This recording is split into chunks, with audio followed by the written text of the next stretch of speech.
മനസ്സുറക്കുമ്പോൾ പ്രോഗ്രാമിലേക്ക് സ്വാഗതം. ഇന്നത്തെ നമ്മുടെ അതിഥിയായി കടന്നു വന്നിരിക്കുന്നത് പുത്തമ്പറമ്പിൽ മത്തായിച്ചൻ. ഞാൻ കോട്ടയത്ത് കോൺട്രാക്ടറായിട്ട് വർക്ക് ചെയ്ത ആളാണ്. തൻ്റെ ഭാര്യ സൂസിയാണ്. തന്നെ ലഭിച്ചത് വളരെ സന്തോഷമായിട്ട് ഞാൻ കരുതുന്നു. ഇനി തൻ്റെ നാവിൽ തന്നെ തന്നെ അനുഭവങ്ങൾ നമുക്ക് ശ്രമിക്കാവുന്നതാണ്. കർത്താവിൻ്റെ പുനരുനാമത്തിന് മഹത്വം ഉണ്ടാകട്ടെ. കൃപയാല് 1982 എനിക്ക് രക്ഷിക്കപ്പെടുവാനിടയായി. എന്നാൽ അതിനു മുൻപ് ഞാൻ എൻ്റെ അനുഭവങ്ങൾ പറഞ്ഞാൽ ഈ വിശ്വാസികളെന്നോ അതേക്കുറിച്ച് എനിക്ക് വളരെ എതിർപ്പുള്ള ഒരു കാലഘട്ടമായിരുന്നു. ഞാനൊരു ജ്ഞാനായ യാക്കോബായ സമുദായത്തിൽ ജനിച്ച് വളർത്തപ്പെട്ടു. പാരമ്പര്യമായി അതിൽ വളരെ ഉത്കൃഷ്ടതയോടെ എൻ്റെ വല്യപ്പച്ചനും എൻ്റെ ഫാദറും മദറും ഒക്കെ വളരെ സ്ട്രിക്റ്റ് ആയിട്ട് ഞങ്ങളെ പള്ളിയിലെ കാര്യാദികളിലെല്ലാം കർമാദികളിലെല്ലാം വളരെ ശ്രദ്ധയോട് ഞങ്ങളെ പോയിക്കൊണ്ടിരുന്ന കാലയളവിൽ അതുപോലെ ഞാൻ സൺഡേ സ്കൂൾ 10 വരെ പഠിച്ചു. അത് കഴിഞ്ഞ് സൺഡേ സ്കൂളിൽ പിള്ളേരെ പഠിപ്പിച്ചുകൊണ്ടിരുന്നു. ആരാധനയിലെ പാട്ട് അവിടെ കൊയറിനെ ലീഡ് ചെയ്യാനായിട്ട് ഞങ്ങളെ കുറച്ച് പെൺകുട്ടികളുണ്ടായിരുന്നു. അതിൽ ഞാനും അംഗമായിരുന്നു. അതുപോലെ തന്നെ ജ്ഞാനായ സമുദായത്തിലെ KSA എന്ന് പറഞ്ഞ ഒരു പ്രസ്ഥാനമുണ്ട്, ജ്ഞാനായ സ്റ്റുഡൻസ് അസോസിയേഷൻ. അതിന്റെ പ്രസിഡന്റായിട്ട് ചില വർഷങ്ങൾ ഞാൻ പ്രവർത്തിച്ചുകൊണ്ടിരുന്നു. അത്ര സമുദായത്തോട് എനിക്ക് അഭേദ്യമായ ഒരു ബന്ധമുണ്ടായിരുന്നു. സത്യത്തിൽ വളരെ സ്ട്രോങ് ആയിട്ട് നിന്നു. അന്ന് എന്റെ ഈ സൺഡേ സ്കൂൾ പഠിപ്പിക്കുമ്പോഴും പൗലോസിന്റെയൊക്കെ ജീവചരിത്രം എനിക്ക് വായന വളരെ പഥ്യമായ കാര്യമായിരുന്നു. ഞാൻ പല പുസ്തകങ്ങൾ വായിക്കുന്ന ഒരു സ്വഭാവം ബാല്യത്തിൽ തന്നെ എനിക്കുണ്ടായിരുന്നു. സൂസി എന്നെ വരെ പഠിച്ചു. ഞാൻ BA വരെ പഠിക്കുവാന് കർത്താവിനെ സഹായിച്ചു. എവിടെയാ പഠിച്ചേ? ഞാൻ പ്രീ ഡിഗ്രി അസംഷൻ കോളേജിലും BAക്ക് ചെങ്ങന്നൂർ ക്രിസ്ത്യൻ കോളേജിലുമാണ് പഠിച്ചത്. വീട് തിരുവല്ലായിലെ കുറ്റൂരാണ് എന്റെ വീട്. എന്റെ വീട്ടുപേര് മുളമുട്ടിൽ നിന്നാണ്. ഞങ്ങള് കുടുംബത്തിൽ 6 മക്കളാണ്. ഏറ്റവും മൂത്ത 2 സഹോദരന്മാര്. അതിന്റെ ഇളയ ഞങ്ങൾ 4 പെൺകുട്ടികളാണ്. ഞങ്ങൾ 4 പേരും ബാലികാമഠത്തിലാണ് ഞങ്ങളുടെ സ്കൂൾ വിദ്യാഭ്യാസം നടത്തിയത്.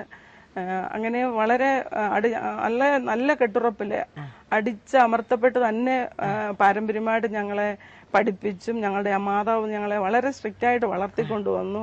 പാരമ്പര്യത്തിൽ, അതായത് സാമുദായിക പാരമ്പര്യത്തിൽ ഞങ്ങൾ അങ്ങനെ തന്നെ നിന്നവരാണ്.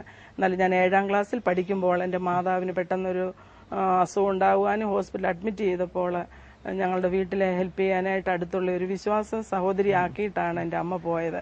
അമ്മയ്ക്കറിയാമായിരുന്നു അവരുടെ വിശ്വാസവും അവരുടെ ഞങ്ങളെ പെൺകുഞ്ഞുങ്ങളല്ലേ ഞങ്ങളെ കരുതിക്കോളും.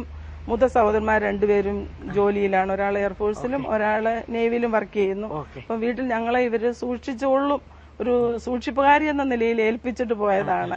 എന്റെ അമ്മ സമുദായക്കാരിയെങ്കിലും എന്നാൽ എനിക്ക് ഏറ്റവും വിരോധമായിരുന്നു ഈ ചെടുത്തിയോട്. ഞാൻ വിശ്വാസത്തിൽ വന്നപ്പോൾ പലപ്പോഴും ഞാൻ ചിന്തിക്കാറുണ്ട്, ആ ചെടുത്തിയുടെ പ്രാർത്ഥനയായിരിക്കും എന്നെ ഇങ്ങനെ വിശ്വാസത്തിലേക്ക് കൊണ്ടുവന്നത്. നമുക്കത് സത്യം അറിയത്തില്ല. അപ്പൊ പൗലോസും അങ്ങനെ തന്നെയല്ലായിരുന്നു. പറയുന്നത് ഞാൻ അന്ധകാരത്തിലായിരുന്നു, ഇപ്പോൾ ദൈവനെ അത്ഭുത പ്രകാശത്തിലേക്ക് വിളിച്ച് വേർതിരിച്ചു. അന്ധകാരത്തിലായിരുന്നപ്പോൾ യേശുവിന്റെ പുറകെ പോകുന്നവരെ ഉപദ്രവിക്കുകയും കൊല്ലുകയും ഒക്കെ ചെയ്ത വ്യക്തിയാണ്. അത്രത്തോളം ഞാൻ ആ പുള്ളിക്കാരിയോടും, ഒരു മകളുണ്ട്, അവർ വിധവയാണ്, മകളോടും ഒക്കെ ഞാൻ വളരെ പ്രയാസങ്ങൾ ഉണ്ടാക്കുന്ന ഒരു സ്വഭാവമായിരുന്നു. എന്നാൽ കൃപയാല് എന്റെ വിവാഹത്തിന് ശേഷം, എന്നെ വിവാഹം കഴിച്ച് ചിങ്ങവനത്തേക്കാണ് കൊണ്ടുവന്നത്. വിവാഹത്തിന് ശേഷം കൂടെ എന്റെ ഭർത്തൃ സഹോദരി കുറ്റൂര കുന്നകണ്ടത്തിലെ മറിയാമ്മ എന്ന് പറയുന്ന വ്യക്തിയാണ്. അവരുടെ വീട്ടിൽ രാത്രിയിൽ പോയി കിടക്കുന്ന ഒരു പതിവ് അനുഭവം എന്റെ ഭവനത്തിൽ പോകുമ്പോൾ ഈ ഭർത്തൃ സഹോദരിയുടെ വീട്ടിലും ചെല്ലുമായിരുന്നു.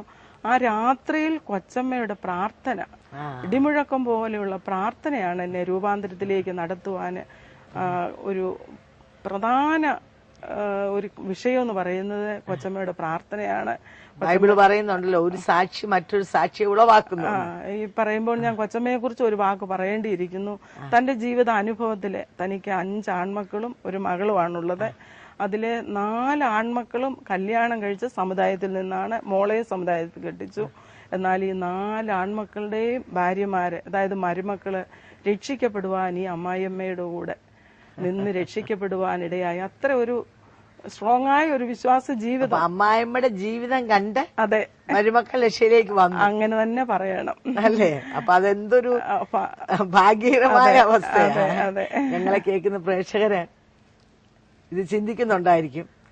ഇന്ന് ഏറ്റവും ബുദ്ധിമുട്ടുള്ള ബന്ധമാണ് അമ്മായിമ്മ മരുമകൾ ബന്ധം എന്ന് പറഞ്ഞാൽ.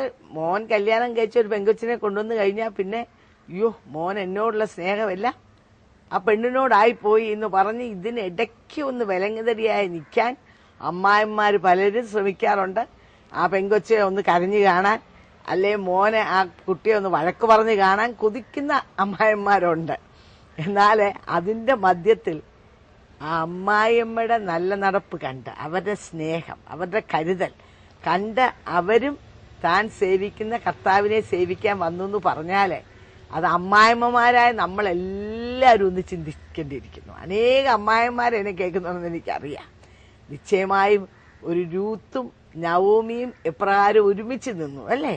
ആ നവോമിയുടെ സ്നേഹം അത്ര വലുതായതുകൊണ്ടായിരിക്കാം രൂത്ത് ഇങ്ങനെ പറഞ്ഞു, നീ പോകുന്നിടത്ത് ഞാനും വരും, നിന്റെ ദൈവം എന്റെയും ദൈവം എന്ന് പറഞ്ഞത് ആ നവോമിയുടെ സ്നേഹം കണ്ട എന്ന് പറഞ്ഞ പോലെ തന്നെ ഈ അമ്മായിമ്മയുടെ 4 മരുമക്കളും പറഞ്ഞെന്നാ നമ്മൾ കേൾക്കുന്നേ.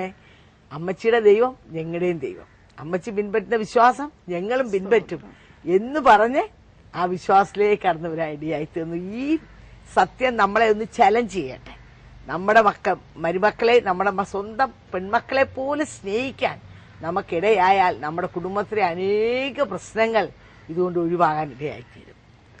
അതുപോലെ തന്നെ ഈ കൊച്ചമ്മയ്ക്ക് സഹോദരനോടും എന്നോടും അതുപോലെ സ്നേഹമുണ്ടായിരുന്നു. ഞങ്ങളെ അയൽവക്കക്കാരാണ്. അങ്ങനെയാണ് വിവാഹബന്ധം ഉണ്ടായത് തന്നെ. ഒരു 1982 ഏപ്രിൽ 8-ാം തീയതി അവിടെ കുറ്റൂർ ഒരു കൺവെൻഷന് ഞങ്ങളെ കുടുംബമായിട്ട് കൂട്ടിക്കൊണ്ടുപോകാനിടയായി. ആ ദിവസമാണ് ഞാൻ രക്ഷിക്കപ്പെടുവാനിടയായത്. 5 വർഷമായിട്ട് എനിക്കൊരു രോഗബാധയുണ്ടായിരുന്നു. രക്തസ്രവക്കാരി സ്ത്രീ പറയുന്നത് പോലെ ആരാലും സൗഖ്യമാക്കാൻ കഴിയാത്ത വിധം ഞാൻ അത് സീസണലായിട്ട് അതിന് അടിമപ്പെട്ട് ബുദ്ധിമുട്ട് അനുഭവിക്കുന്ന ഒരനുഭവമായിരുന്നു. എന്നാൽ അന്ന് ഒരു ദേവദാസന് എന്റെ തല കൈവച്ച് പ്രാർത്ഥിച്ചില്ല, സ്റ്റേജിൽ നിന്ന് പ്രാർത്ഥിച്ചപ്പോൾ വിശ്വാസമുള്ളവർ സ്വന്തമായിട്ട് അസ്വസ്ഥയുള്ള ഭാഗത്ത് കൈവച്ച് പ്രാർത്ഥിക്കാൻ പറഞ്ഞ് ഞാൻ പ്രാർത്ഥിച്ചു. ഡോക്ടർമാരൊക്കെ ചികിത്സിച്ചത് സൗഖ്യം 5 വർഷം നിരന്തരമായി ഞാൻ എല്ലാ ഡോക്ടേഴ്സും ചികിത്സിച്ചതാണ്. അന്ന് ആ ദിവസം മുതൽ, അതായത് 82 ഏപ്രിൽ 8-ാം തീയതി അന്ന് ഞാൻ രക്ഷിക്കപ്പെടുവാനിടയായി. അതാണ് എന്റെ ജീവിതത്തിലെ വലിയ ഭാഗ്യം. ഇതൊരു മുഖാന്തരമായിരുന്നു. അതെനിക്ക് വലിയ ഭാഗ്യമായിട്ട്. അപ്പൊ ഇൻസ്റ്റന്റ് ഹീലിംഗ് ആയിരുന്നു. അതെ. എന്തായിരുന്നു സൂസി, ഒന്നുകൂടെ ക്ലിയർ ആയിട്ട് പറഞ്ഞു? രോഗം എന്തായിരുന്നു വെച്ചാൽ എന്റെ 2 കക്ഷത്തിലും പരിക്കൾ വന്ന് ബാധിച്ച് അത് ചൂടാവുമ്പോഴത്തേനും അങ്ങ് പൊട്ടി അതിൽ നിന്ന് വെള്ളം ഇങ്ങനെ ഒഴുകി. എനിക്ക് വളരെ ബുദ്ധിമുട്ടാ. പുറത്തു പോകാൻ പാടില്ല, ഡ്രസ്സൊക്കെ വളരെ എനിക്ക് ബുദ്ധിമുട്ട്. അതുകൊണ്ട് കുഞ്ഞുങ്ങളുണ്ട്, അവരെ എടുക്കാൻ പോലും ഉച്ചയൊക്കെ ആയിക്കഴിഞ്ഞാൽ പിന്നെ വെയിലുറച്ചു കഴിഞ്ഞാൽ പിന്നെ വളരെ ബുദ്ധിമുട്ടാണ് ഞാൻ സഹിക്കുന്നത്. ഇത് മറ്റുള്ളവരോട് പറയാൻ ബുദ്ധിമുട്ട്. ഡോക്ടറെ അടുത്ത് ചെന്ന് കാണിക്കാമെന്ന് ചോദിച്ചപ്പോൾ ഞാൻ പറഞ്ഞു കാണിക്കത്തില്ല, വിവരം പറയാൻ ചെറുപ്പമല്ലേ, കാണിക്കത്തില്ല. അങ്ങനെ വിവരം പറഞ്ഞ് ഇഞ്ചക്ഷൻ എടുക്കും, ആന്റിബയോട്ടിക് ഇഞ്ചക്ഷൻ അവർ ചെയ്യും, തൽക്കാലം കരിയും. പിന്നെ ഇങ്ങനെ 5 വർഷം നിരന്തരമായിട്ട്. ഈ ഹീലിംഗ് നമുക്ക് കണ്ട് മനസ്സിലാക്കാൻ പറ്റുമല്ലോ അല്ലേ? അതെ അതെ, അനുഭവമല്ലേ, അതിനെ ആർക്കും ഖണ്ഡിക്കാൻ പറ്റത്തില്ലല്ലോ. അങ്ങനെ ഞാൻ അന്ന് രക്ഷിക്കപ്പെടുവാനിടയായി തീർന്നു. ആ രക്ഷയുടെ സന്തോഷം എന്നെ വളരെ, എന്റെ ജീവിതത്തെ തന്നെ മാറ്റിമറിച്ചു. ഞാൻ എന്റെ ബാല്യകാലത്തിലൊക്കെ ആണെങ്കിലും ഞങ്ങൾ 4 പെൺമക്കളാണെന്ന് പറഞ്ഞല്ലോ, 4 പേരിലും ഞാനാണ് ഏറ്റവും ഒരുങ്ങി, എത്രത്തോളം ഞാൻ ഒരുങ്ങി നടക്കാം. അതുപോലെ ഞാൻ സ്കൂളിൽ പഠിക്കുമ്പോഴാണെങ്കിലും ഞാൻ വളരെ സ്പോർട്സിൽ വളരെ താല്പര്യമുള്ളവരായിരുന്നു. ഞാൻ ഡിസ്ട്രിക്റ്റിലെ സ്റ്റേറ്റിൽ വരെയും വോളിബോള് കളിക്കാൻ പോകുന്ന, അങ്ങനെയാണ് എനിക്ക് അസംഷനിലല്ല, എന്റെ മാർക്ക് കൊണ്ടല്ലേ എനിക്ക് അസംഷനിൽ സെക്കൻഡ് ഗ്രൂപ്പിന് അഡ്മിഷൻ കിട്ടിയത്. സ്പോർട്സിന്റെ ബേസിലാണ് എനിക്ക് അഡ്മിഷൻ കിട്ടിയത്. അങ്ങനെയൊക്കെ ലോകപ്രകാരം എന്തെല്ലാം നേടാമോ അങ്ങനെ ഒരു പോക്കായിരുന്നു എന്റെ ജീവിതത്തിൽ. എന്റെ ഏറ്റവും വലിയ ആഗ്രഹം ഒരു വക്കീലാകണം, ഒരു അഡ്വക്കേറ്റ് ആകണം എന്നുള്ളതാണ്. എന്റെ പിതാവ് വലിയ രാഷ്ട്രീയക്കാരനാണ്, കേരള കോൺഗ്രസിന്റെ തികഞ്ഞ ഒരു പ്രവർത്തകനായിരുന്നു. അപ്പൊ ആ കേരള കോൺഗ്രസിന്റെ അതിന്റെ ഒരു വലിയ പ്രവർത്തകയാകണം എന്നുള്ള ഒരു താല്പര്യത്തിലുള്ള ഒരു പോക്കായിരുന്നു. എന്നാൽ ഈ രക്ഷിക്കപ്പെട്ട് കഴിഞ്ഞപ്പോൾ ഞാൻ എത്ര, നമ്മൾ പറഞ്ഞല്ലോ റൈറ്റ് അബൌട്ട് എന്ന് പറഞ്ഞ പോലെ നമ്മൾ കിഴക്കോട്ട് പോകുന്ന ആൾ എങ്ങനെ നേരെ തിരിഞ്ഞ് പടിഞ്ഞാട്ട് നടക്കുമോ അങ്ങനെ എൻ്റെ ജീവിതത്തിൽ ഒരു അന്തരം ദൈവം വരുത്തി തന്നു. മാനസാന്തരം എന്ന് പറഞ്ഞാൽ ശരിയായിട്ടൊരു മാനസാന്തരം എനിക്ക് വരുത്തി തരുവാനിടയായി തീർന്നു. യഥാർത്ഥമായി ക്രിസ്തു നമ്മുടെ ഉള്ളിൽ വരുമ്പോൾ ബൈബിൾ പറയുന്ന ഒരു ക്രിസ്തുവായ പുതിയ സൃഷ്ടി. കണ്ടാലും പഴയതെല്ലാം ഒഴിഞ്ഞു പോയി, എല്ലാം പുതിയതായി തീർന്നു. അത് അനുഭവിക്കുന്ന ജീവിതങ്ങൾക്ക് മാത്രമേ അത് മനസ്സിലാക്കാൻ ഒക്കത്തുള്ളൂ. നിങ്ങൾ കേൾക്കുന്ന പ്രേക്ഷകർ അനേകരുണ്ടായിരിക്കാം. ഞാനിങ്ങനെ പലരോടും സംസാരിക്കുന്ന വ്യക്തിയായതുകൊണ്ട് പലരും എന്നോട് ഇങ്ങനെ പറഞ്ഞോണ്ട്, ഞാനും ക്രിസ്ത്യാനിയല്ലേ, ക്രിസ്ത്യ കുടുംബത്തിൽ ജനിച്ച വ്യക്തിയല്ലേ, എല്ലാ ആഴ്ചയും പള്ളിയിൽ പോകുന്നില്ലേ, അതെല്ലാം ചെയ്യുന്നില്ലേ, അതിനകത്തൊന്നുമല്ല കാര്യം. ക്രിസ്തു നമ്മുടെ ഹൃദയത്തിൽ വരിക എന്നുള്ളതാണ്. നമുക്കെല്ലാം യേശുവിനെ കുറിച്ച് ബുദ്ധി കൊണ്ടറിയാം. യേശു വന്നു, മരിച്ചു, പോയി. അത് നമുക്ക് ഒരു വ്യത്യാസവും നമ്മുടെ ജീവിതത്തിൽ വരുത്തുന്നില്ല. അതൊരു ട്രഡീഷൻ, അതൊരു പാരമ്പര്യം. ചില റിച്വൽസ് നമ്മൾ ചെയ്യുന്നു. ഹിന്ദുക്കൾ അവരുടെ റിച്വൽസ് ചെയ്യുന്നു, മുസ്ലിംസ് അവരുടെ ചെയ്യുന്നു, ക്രിസ്ത്യാനികൾ അവരുടെ ചെയ്യുന്നു. ഈ ഒരു റിച്വൽസും നമ്മളെ ആരെയും ദൈവത്തോട് അടുപ്പിക്കുകയോ നമ്മളെ ജീവിതത്തിൽ രൂപാന്തരം വരുത്തുകയോ ചെയ്യുന്നില്ല. ഞാൻ സൂസി പറഞ്ഞല്ലോ, ക്രിസ്തുയേശു തന്റെ ബുദ്ധിയിൽ നിന്ന് തന്റെ ഹൃദയത്തിലേക്ക് വന്നു, തന്നെ രൂപാന്തരപ്പെടുത്തി, തന്റെ ജീവിതം നേരെ റൈറ്റ് അബൌട്ട് ടേൺ ആയി തീർന്നു. അതാണ് നമുക്ക് ആവശ്യം. നിങ്ങളുടെ ജീവിതത്തിൽ അങ്ങനെ ഒരു അനുഭവം നിങ്ങൾക്ക് വന്നിട്ടില്ലെങ്കിൽ നിങ്ങൾ നിശ്ചയമായിട്ട് ഇപ്പൊ ചിന്തിക്കേണ്ടിയിരിക്കുന്നു, യേശുവേ ആ അനുഭവം എനിക്കും വേണം, എന്റെ ജീവിതം ഒന്ന് രൂപാന്തരപ്പെടുത്തണം, എനിക്കും ഒരു പുതുക്കം പ്രാപിക്കണം, എനിക്കും ഒരു പുതിയ സൃഷ്ടിയായി തീരണം, എനിക്കും യേശുവിനെ ഒന്ന് അനുഭവിച്ചറിയണം എന്ന് നിങ്ങൾ വാഞ്ചിച്ചാൽ മാത്രം മതി ഈ അനുഭവം നിങ്ങൾക്ക് ഉണ്ടാകും. ഞാനിങ്ങനെ 78-ലാണ് വിവാഹിതയായത്. എൻ്റെ ഹസ്ബൻഡ് താനെ ഒരു MA കാരനാണ്, ലിറ്ററേച്ചർ MA ലിറ്ററേച്ചറുകാരനാണ്. അദ്ദേഹം എന്നാൽ തന്റെ പിതാവിന്റെ ജോലിയിൽ തന്നെ, അന്നൊക്കെ ജോലി കിട്ടാൻ ബുദ്ധിമുട്ടുള്ള സമയങ്ങളൊന്നും അല്ല, പിതാവ് കോൺട്രാക്ടർ ആയിരുന്നതുകൊണ്ട് തന്റെ പിതാവിന്റെ തൊഴിൽ തന്നെ പിൻപറ്റുവാൻ ഇടയായി തീർന്നു. അങ്ങനെ ഞങ്ങള് എന്റെ കല്യാണം കഴിഞ്ഞു. 5 വർഷം ഞങ്ങൾ സമുദായത്തിൽ നിന്നു. അന്ന് പള്ളിയിൽ പോകുന്ന എപ്പോഴാണെന്നറിയോ, പുതിയ സാരി കിട്ടുമ്പോൾ. അങ്ങനെ ഒരു പ്രവണത, അങ്ങനെ ഒരു പ്രവണതയാണല്ലോ, നല്ല സാരി, നല്ല മാല, നല്ല കമ്മലൊക്കെ കാണാൻ. അങ്ങനെ ആ പള്ളിയിൽ പോകുന്ന ഒരു അനുഭവം, അത്ര ഒരു അനുഭവമേ ഉള്ളൂ. വീടിന്റെ അടുത്തുനിന്ന് കുറച്ച് ദൂരെയാ. ചെറുപ്പത്തിൽ അങ്ങനെ തൊട്ടടുത്ത് പള്ളിയായിരുന്നു, എല്ലാ കാര്യങ്ങളിലും ആയിരുന്നെങ്കിലും ഇവിടെ ഇത്രയും നടന്നു പോകാനും ഒക്കെ ബുദ്ധിമുട്ടുണ്ട്. പിന്നെ കുഞ്ഞുങ്ങളെ കൊണ്ട് പോകാനൊക്കെ ബുദ്ധിമുട്ടുണ്ട്. അങ്ങനെ ഉള്ള ഒരു അനുഭവമായിരുന്നു. എന്നാൽ 82-ൽ രക്ഷിക്കപ്പെട്ടതിന് ശേഷം എൻ്റെ ജീവിതത്തിലെ കർത്താവ് വലിയ മാറ്റം വരുത്തി. എൻ്റെ പ്രിയപ്പെട്ടവൻ്റെ നല്ല നടപ്പാണ്. സാധാരണ പറയുമല്ലോ, സഹോദരിമാരുടെ നല്ല നടപ്പ്, ഭാര്യമാരുടെ നല്ല നടപ്പ് കണ്ടിട്ട് ഭർത്താക്കന്മാർ അവരോട് ചേർന്ന് വരാം. എന്നാൽ എൻ്റെ പ്രിയപ്പെട്ടവന്റെ നല്ല നടപ്പാണ് എന്നെ രക്ഷയിലേക്ക്. അദ്ദേഹത്തിന്റെ വിനയവും താഴ്മയും, ഇത്രയും വിദ്യാഭ്യാസം ഉണ്ടെങ്കിലും നല്ല നിലയിലൊരു കുടുംബജീവിതം 20 വർഷക്കാലം ഞങ്ങൾക്ക് നയിക്കാനിടയായി തീർന്നു. തനിക്ക് ഈ രക്ഷയുടെ അനുഭവം ഉണ്ടായിരുന്നു. താൻ MAക്ക് പഠിച്ചുകൊണ്ടിരുന്നപ്പോൾ, അത് ഭോപ്പാലിലാണ് പഠിച്ചുകൊണ്ടിരുന്നത്. അവിടെ വെച്ച് തനിക്കൊരു വയറ്റ് വേദന ഉണ്ടായി.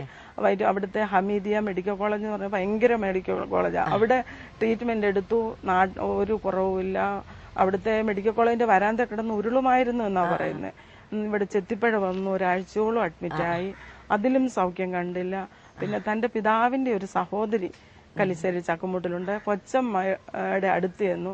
കൊച്ചമ്മ പ്രാർത്ഥിച്ച് താൻ എങ്ങനെ യേശുവിനെ രക്ഷകനായിട്ട് സ്വീകരിക്കാനുള്ള വാചകം കൊച്ചമ്മ ചൊല്ലിക്കൊടുത്ത് അത് കഴിഞ്ഞ ശേഷം ആ രക്ഷകനായിട്ട് യേശുവിനെ ഹൃദയത്തിൽ സ്വീകരിച്ചതിന് ശേഷം തനിക്ക് ആ വേദന ബാധിക്കപ്പെട്ടിട്ടില്ല. പൂർണ്ണമായി സൗഖ്യം പ്രാപിപ്പാനിടയായി തീർന്നു. എന്തോ ഒരു അനുഭവം. അതെ, അതൊരു വലിയ അനുഭവമായിരുന്നു തന്റെ ജീവിതത്തിൽ. അപ്പൊ യേശു തന്നെ തൊട്ടു തന്റെ സൗഖ്യം പ്രാപിച്ചു. അപ്പൊ സൂസിയുടെ ജീവിതത്തിലും ഒരു രോഗസൗഖ്യത്തിൽ കൂടെ യേശുവിനെ കണ്ടുമുട്ടി. അതെ, മത്തായിന്റെ ജീവിതത്തിൽ അതെ, രോഗസൗഖ്യത്തിൽ കൂടെ. കർത്താവ് നമ്മളെ സ്നേഹിക്കുന്നുണ്ട്. അപ്പൻ സ്നേഹിക്കുന്ന മക്കളെ ശിക്ഷിക്കുന്നു. ഓരോ ശിക്ഷണങ്ങൾ കൂടെ കർത്താവ് നമ്മളെ കടത്തി വിടുക. നമ്മുടെ അറ്റൻഷൻ ഒന്ന് വേണമല്ലോ കർത്താവ്. എല്ലാം നേരെയാണെങ്കിൽ നമ്മൾ കർത്താവിനെ അന്വേഷിക്കത്തില്ല. അപ്പൊ അതുകൊണ്ടല്ലേ വിശ്വാസിയായ അമ്മച്ചി, ചക്കമൂട്ടിലെ അമ്മച്ചി ഞാൻ ഓർക്കുന്നുണ്ട്. ഞങ്ങളെല്ലാം കൂടെ തമ്പിച്ചാനാണ് എന്റെ ഹസ്ബൻഡ് അമ്മച്ചിയെ സ്നാനപ്പെടുത്തുന്നത്. നല്ലൊരു അമ്മച്ചിയായിരുന്നു. അപ്പൊ ആ അമ്മച്ചി പ്രാർത്ഥിച്ചാണ് എന്റെ ഹസ്ബൻഡ് രക്ഷയിലേക്ക് വന്നത്. സൗഖ്യം കിട്ടുന്നു, അങ്ങനെ രക്ഷയിലേക്ക് വരുവാൻ. അപ്പൊ സൂസിയേക്കാൾ മുന്നേ ഈ അനുഭവം മത്തായിച്ചനുണ്ടായി. അതെ, കല്യാണം കഴിച്ച സമുദായത്തിൽ നിന്ന് രക്ഷയുടെ സന്തോഷം തന്റെ ഉള്ളിലുണ്ട്. അത് പുറത്ത് കാണിക്കാൻ അന്നത്തെ സാഹചര്യം ചെറുപ്പമല്ലേ പറ്റിയില്ല. എന്നാൽ താൻ ജീവിത അനുഭവം അത് കാത്തു സൂക്ഷിച്ചിരുന്നു. തന്റെ രക്ഷയുടെ സന്തോഷം നഷ്ടപ്പെടാതെ കാത്തു സൂക്ഷിച്ചിരുന്നു. അതുകൊണ്ടാണല്ലോ വിവാഹശേഷം ഇത് എന്നെയും ഇത് ആകർഷിക്കത്തക്കവണ്ണം തന്റെ ജീവിതത്തിലെ ക്രമീകരണങ്ങൾ, ആത്മാവിന്റെ ഫലങ്ങൾ ഉണ്ടായിരുന്നു. അതല്ലേ നമുക്ക് ഏറ്റവും ആവശ്യം. ഇന്ന് ആത്മാവിന്റെ ഫലം പലരിലും കുറഞ്ഞു വരുന്നതുകൊണ്ടാണ് പലർക്കും ഈ സത്യത്തിലേക്ക് വരാൻ പോലും ബുദ്ധിമുട്ട് വരുന്നത്. എന്നാൽ നമ്മൾ യഥാർത്ഥമായി യേശു നമ്മുടെ ഉള്ളിൽ വരുമ്പോൾ ആ ആത്മാവിന്റെ ഫലങ്ങൾ മത്തായിച്ചൻ പുറപ്പെടുവിച്ചു. ഓക്കെ, അങ്ങനെ വിവാഹം പള്ളിയിൽ വെച്ച് നടന്നു. 5 വർഷം ഞങ്ങൾ സമുദായത്തിൽ നിന്നു. എന്നാൽ ഒരു ദുഃഖവെള്ളിയാഴ്ചയാണ്, ഗുഡ് ഫ്രൈഡേയിലാണ് ഞങ്ങൾ ആദ്യമായിട്ട് ഒരു പ്രാർത്ഥനയ്ക്ക് കടന്നു പോകുന്നത്. പള്ളിയിൽ പോവുകയാണെന്ന് പറഞ്ഞാ പോയത്, പക്ഷെ ഞങ്ങൾ പോയത് വേറെ കൂട്ടായ്മയിലേക്കാണ് പോയത്. അത് ദൈവം ഞങ്ങളുടെ ജീവിതത്തിൽ വലിയ ഒരു ചലഞ്ചായിരുന്നു അത്. അങ്ങനെ ഞങ്ങള് പോയി. ഇങ്ങനെ കുറച്ചു നാളൊക്കെ ഇങ്ങനെ ആരും അറിയാതൊക്കെ ഇങ്ങനെ പോയെങ്കിലും പിന്നെ ഞങ്ങൾ അപ്പച്ചനൊക്കെ മനസ്സിലാക്കാൻ തുടങ്ങി. എന്റെ ഭർത്തൃപിതാവ് മനസ്സിലാക്കിയപ്പം വിലക്കാനൊക്കെ തുടങ്ങി. അന്നേരം മൂത്ത സഹോദരിയുടെ ഞാൻ കാര്യം പറഞ്ഞല്ലോ. സഹോദരി പറഞ്ഞു, അപ്പച്ച അവര് വേറൊരു വഴിക്കല്ലല്ലോ, പ്രാർത്ഥിക്കാനല്ലേ പോകുന്നത്, അതുകൊണ്ട് അപ്പച്ചൻ അതിന് വലിയ എതിരൊന്നും നിൽക്കരുത് എന്നൊക്കെ ഇങ്ങനെ പറഞ്ഞ് അപ്പച്ചനെ മയപ്പെടുത്തി നിർത്തിയിരുന്നു. എന്നാല് പെട്ടെന്ന് ദൈവം അപ്പച്ചനെ ഒരു രോഗിയാക്കി ഭൂമിയുടെ പരപ്പിൽ നിന്ന് മാറ്റിക്കളയുവാനിടയായി തീർന്നു. അത് ദൈവത്തിന്റെ ഒരു വലിയ തടസ്സമായേനെ. അങ്ങനെ ഞങ്ങളുടെ ഭവനത്തിൽ ഒരു ആരാധന തുടങ്ങി വെക്കുവാൻ ഇടയായി തീർന്നു. 87 ഒരു ആരാധന ഭവനത്തിൽ തുടങ്ങി. അത് ദൈവാലോചന പ്രകാരമാണ് അങ്ങനെ ഒരു ആരാധന നടന്നത്. അന്ന് എനിക്ക് 2 കുട്ടികളാണ് ഉണ്ടായിരുന്നത്. ഒരു ദിവസം ഞാൻ എന്റെ മോനെ ഞാൻ സ്നാനപ്പെട്ടതിന്റെ 33-ാമത്തെ ദിവസം അഭിഷേകം പ്രാപിക്കാൻ ഇടയായിരുന്നു. എന്നാൽ ശത്രു എന്നെ അങ്ങനെ അങ്ങ് വിടാൻ ഒരുങ്ങിയില്ല. അഭിഷേകം പ്രാപിച്ചപ്പോൾ എനിക്ക് വലിയ സന്തോഷം. മോന് അന്ന് ഭയങ്കര പനി. പിറ്റേ ദിവസം അവനെ കൊണ്ട് ഒരു ഇഞ്ചക്ഷൻ എടുത്ത് തിരിച്ചു വന്നപ്പോൾ ആ കാല് നിലത്ത് കുത്തത്തില്ല. അത് അവന് തട്ടി വീണു പോവുകയാണ്. പെട്ടെന്ന് ഞാനങ്ങ് വാവിട്ട് കരഞ്ഞു പോയി, സ്നാനപ്പെട്ടു. എന്റെ വീട്ടിൽ ആരും വിശ്വാസത്തിലില്ല. ഇവിടെ പെങ്ങള് ഒരു അനുകൂലം ഉണ്ടെങ്കിലും വെളിപ്പെട്ട് വരാൻ പുള്ളിക്കാരിക്കും ഒക്കത്തില്ല.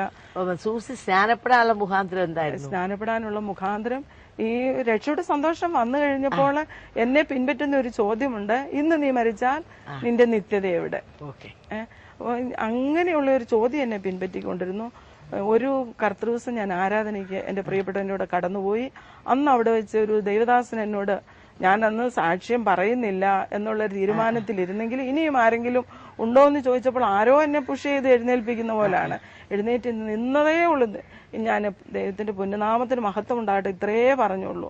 അന്നേരം അദ്ദേഹത്തിൽ കൂടി എന്റെ ബാല്യകാലം മുതലുള്ള അനുഭവങ്ങള് ഇപ്പോഴത്തെ അന്ന് ഞാൻ ഏത് അനുഭവത്തിലായിരിക്കുന്നു അതെല്ലാം എന്നോട് വെളിവായിട്ട് സംസാരിപ്പാനിടയായി. എനിക്ക് കണ്ണിക്കാൻ പറ്റത്തില്ല. ഇനി പാസ്റ്റർ ഇന്ന ആളാണെന്ന് പറഞ്ഞു കൊടുത്താലും ഇവൻ പാസ്റ്റർക്ക് അറിയാൻ മേലാത്ത, എന്റെ ഹസ്ബൻഡിന് അറിയാൻ മേലാത്ത, എന്ന് വെച്ചാൽ ഞാൻ അത്ര അടിച്ചു പൊളിച്ചൊരു ജീവിതമായിരുന്നു എന്റെ കോളേജ് ജീവിതവും. എല്ലാ കാര്യത്തിലും ഞാൻ അങ്ങനെ ഒരു പോക്കായിരുന്നു. ലോകപ്രകാരം വളരെ ജോളിയായിട്ട് ഞങ്ങളുടെ വീട്ടിൽ അതിന് അനുവാദം ഉണ്ടല്ലോ.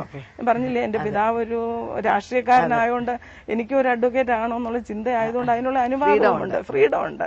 അപ്പൊ അങ്ങനെയുള്ള ഒരു ജീവിതമായിരുന്നു. പക്ഷെങ്കില് എന്നെ കർത്താവ് അങ്ങനെ അന്ന് എന്നോട് ദൈവാത്മാവ് സംസാരിച്ചത് എൻ്റെ ജീവിതത്തിൽ വളരെ ഒരു മാറ്റത്തിന്, ഒരു ചേഞ്ച് ഉണ്ടാകുവാനിടയായി. അന്ന് തന്നെ ഞാൻ വേറൊരു ഭവനത്തിൽ ചെന്നു. ആ മാതാവ് എന്നോട്, അതിൻ്റെ പിറ്റേ ദിവസം അവിടെ ചെന്നു. ആ മാതാവ് എന്നോട് ചില കാര്യങ്ങൾ സംസാരിച്ചപ്പോൾ ഞാൻ എന്നാൽ അതൊക്കെ വളരെ നിസ്സാരമായിട്ട് കരുതി പോകുന്നെങ്കിലും ഈ പിശാചിനെ കുറിച്ചൊക്കെ പറയാം. എൻ്റെ ജീവിതത്തിൽ എനിക്ക് പേടിയെന്ന് പറയുന്ന ഒരു കാര്യമില്ല, നേരത്തെ ഇല്ല. അപ്പോൾ ഇവരെന്നോട് പിശാചിനെ കുറിച്ചും അങ്ങനെയുള്ള, അതായത് ഒന്നിനെ ഇറക്കി വിട്ടാല് അത് തിരിച്ചു വന്ന് നോക്കുമ്പോൾ അവിടെ സമർപ്പിക്കേണ്ടതിനെ സമർപ്പിച്ചില്ലെങ്കിൽ പിന്നെയും അത് 7 വരെ കൂട്ടി വരുമെന്നൊക്കെ പറയും. ഞാനത് ഉള്ളിൽ ചിരിച്ച്, പുറമേ ഒന്നും പ്രായമുള്ള അമ്മച്ചിയായോണ്ട് കാണിച്ചില്ല, ഉള്ളിൽ ചിരിച്ച് തള്ളിവിട്ടു. ദൈവിക കൽപ്പന കൂടെ അനുസരിക്കണം, അല്ലെങ്കിൽ പിശാചിന് പ്രവർത്തിക്കാൻ ഇടമുണ്ട് എന്ന് പറഞ്ഞു വെച്ചു. അത് ഇൻഡയറക്റ്റ് ആയിട്ടാ പറയുന്നത്. എനിക്ക് ഇറിറ്റേഷൻ ഒന്നും ഉണ്ടാകരുത്. എന്നാൽ അന്ന് രാത്രി കാലം സ്വപ്നത്തിൽ കൂടി, അതായത് വലിയൊരു ഭീകര വസ്തു എൻ്റെ അടുക്ക വന്ന് എത്രത്തോളം എന്നെ ഉപദ്രവിക്കുമോ, എൻ്റെ ചുറ്റും നിന്ന് അതിന് നീണ്ട നാക്കോ നീണ്ട പല്ലും മുടിയെല്ലാം പിച്ച് ചീന്തിയിട്ട് വല്ലാതെ മൂക്കെല്ലാം ഇങ്ങനെ നീണ്ട ഒരു, അതിനെക്കുറിച്ച് ഓർക്കാനേ ഞാൻ ഇഷ്ടപ്പെടുന്നില്ല. അത്ര ഒരു ഭീകര വസ്തു, വിരൂപരൂപി വന്ന് എന്നെ വളരെ ബുദ്ധിമുട്ടിച്ചു. എന്നാൽ ദൈവം എന്നെ സ്നേഹിക്കുന്നത് കൊണ്ട് പെട്ടെന്ന് യേശുവിന്റെ, എനിക്ക് അത്രത്തോളം അന്ന് വില അറിയത്തില്ല, എന്നാൽ യേശുവിന്റെ രക്തത്താൽ ജയമെന്ന് ഞാൻ പറഞ്ഞപ്പോൾ വലിയ ഡൈനാമിറ്റ് പൊട്ടിത്തെറിക്കുന്നത് പോലെ ഇത് 4 വാർഡും ചിതറിപ്പോകാനിടയായി തീർന്നു. യേശുവിന്റെ രക്തത്തിന്റെ വില അന്നാണ് ഞാൻ അത് മനസ്സിലാക്കി. യേശുവിന്റെ നാമവും യേശുവിന്റെ രക്തവും പറയുമ്പോൾ ഉണ്ടാകുന്ന വില മനസ്സിലാക്കുവാൻ, അതിൽ കൂടെ വലിയ വിടുതല് ആ സമയം തന്നെ കിട്ടാനിടയായി തീർന്നു. ഞങ്ങളെ കേൾക്കുന്ന പ്രേക്ഷകരോട് എനിക്ക് പറയാനുള്ളത്, അനേകർ ഈ സത്യം അറിയുന്നില്ല. ഞങ്ങളെ കേൾക്കുന്ന പലരും വളരെയധികം ബുദ്ധിമുട്ടുകൾക്കുണ്ട്. രാത്രി കിടന്നാൽ ഉറക്കമില്ല, ദുസ്വപ്നങ്ങൾ കാണുന്നു. ഇപ്പൊ സൂസി പറഞ്ഞ പോലെ അനേക ഭീകര രൂപങ്ങൾ നിങ്ങളെ സമീപിക്കുന്നു. നിങ്ങളെ എപ്പോഴും അലട്ടിക്കൊണ്ടിരിക്കുന്ന മരണത്തിന്റെ ഭീതി, നാളെയെക്കുറിച്ചുള്ള വലിയ ആകുല ചിന്ത, ഇങ്ങനെയുള്ള പല പ്രശ്നങ്ങൾ കൂടെ നിങ്ങൾ കടന്നു പോകുന്ന വ്യക്തിയായിരിക്കാം. പല നിലകളിലുള്ള ആളുകൾ ഞങ്ങളെ ശ്രമിക്കുന്നുണ്ട്. നിങ്ങൾക്ക് അതിന് പരിഹാരം കണ്ടെത്താൻ കഴിയുന്നില്ല. ഞാൻ എന്ത് ചെയ്യും? എന്നെ ആരിതിൽ നിന്ന് വിടുവിക്കും? നിങ്ങൾക്കിത് പറയാൻ ആരുമില്ല. ആരോട് പറയും? ഞാനിത് പറഞ്ഞാൽ ആര് മനസ്സിലാക്കും? രാപ്പകലായി എന്നെ അലട്ടുന്ന ഈ പ്രശ്നത്തിൽ എന്നെ ആര് വിടുവിക്കും എന്നോർത്ത് നിങ്ങൾ ഭാരപ്പെടുന്ന വ്യക്തിയായിരിക്കാം. എന്നാലും സൂസി ഇങ്ങനെ പറഞ്ഞു, യേശുവിന്റെ രക്തം എന്ന് പറഞ്ഞ മാത്രയിൽ വലിയ ഡൈനാമൈറ്റ് പൊട്ടുന്ന പോലെ പൊട്ടിത്തെറിച്ചു പോയെന്ന്. പ്രേക്ഷകർ മനസ്സിലാക്കണം, വലിയ ശക്തിയുണ്ട് യേശുവിന്റെ നാമത്തിനും യേശുവിന്റെ രക്തത്തിനും. നമ്മൾ ആ കവറിങ്ങിന്റെ അണ്ടറിലാണെങ്കിൽ നമുക്കവിടെ സുരക്ഷിതത്വമുണ്ട്. ആ കവറിങ്ങിന്റെ വെളിയിലാണെങ്കിൽ നിങ്ങൾ നിശ്ചയമായും പൈശാചിക ശക്തികളാൽ പീഡിപ്പിക്കപ്പെടുന്ന വ്യക്തിയാണ്. നിങ്ങളുടെ മനസ്സിനോട് സാത്താൻ ഇങ്ങനെ പൊരുതിക്കൊണ്ടിരിക്കുന്നു. മരണഭയം, എന്ത് ചെയ്യണമെന്നറിയത്തില്ല, നാളെക്കുറിച്ചുള്ള വിചാരം, കുടുംബത്തെക്കുറിച്ചുള്ള വിചാരം, ജീവിച്ചിട്ട് കാര്യമില്ല, ഇനി ജീവിതം അവസാനിപ്പിച്ചേക്കാം, ഇനി ആത്മഹത്യ മാത്രമേ എനിക്ക് പരിഹാരമുള്ളൂ, ഞാനിങ്ങനെ രാപ്പകലായി ഇങ്ങനെ കിടന്ന് വേദനിച്ച് എന്തിന് ഞാനിങ്ങനെ ജീവിക്കണം എന്നോർത്ത് ഭാരപ്പെടുന്ന വ്യക്തിയായിരിക്കാം നിങ്ങൾ. ഞാൻ ചില വ്യക്തികളോടാണ് സംസാരിക്കുന്നത്. ഇപ്പോൾ നിശ്ചയമായും നിങ്ങൾക്ക് പരിഹാരമുണ്ട്. നിങ്ങളെ സ്നേഹിക്കുന്ന ഒരുവൻ നിങ്ങളെ മാടി വിളിക്കുക, പൈലേ നീ എന്തിനു ഭാരപ്പെടുന്നു? നിന്റെ ഈ പ്രശ്നങ്ങൾക്കെല്ലാം പരിഹാരം ഞാനാണ്. ക്രിസ്തുയേശു പറയുകയാണ്, നിന്റെ പ്രശ്നങ്ങൾക്കെല്ലാം ഞാൻ പരിഹാരിയാണ്. എന്തെന്നാൽ ഞാൻ നിനക്ക് വേണ്ടി യാഗമായി തീർന്നു. നിന്റെ പാപത്തെയും രോഗത്തെയും ശാപത്തെയും നിന്റെ മരണഭയത്തെയും എല്ലാം ഞാൻ ക്രൂശിന്മേൽ ചുമന്നൊഴിച്ച് കഴിഞ്ഞു. നീ എങ്കിലേക്ക് കടന്നു വരുമോ? നിന്റെ ഹൃദയം വാതിൽ നീ എനിക്ക് വേണ്ടി തുറന്നു തരുമോ? യേശുവേ എന്റെ ഹൃദയത്തിലേക്ക് വരണമേ എന്ന് നീ ഒരു വാക്ക് പ്രാർത്ഥിക്കുമോ?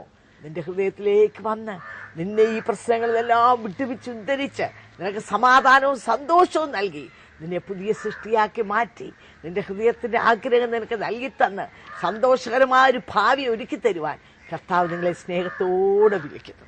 അതിലേക്ക് നിങ്ങളെ ആഹ്വാനം ചെയ്തുകൊണ്ട് എന്റെ വാക്കിൽ നിന്ന് വിരമിച്ചു.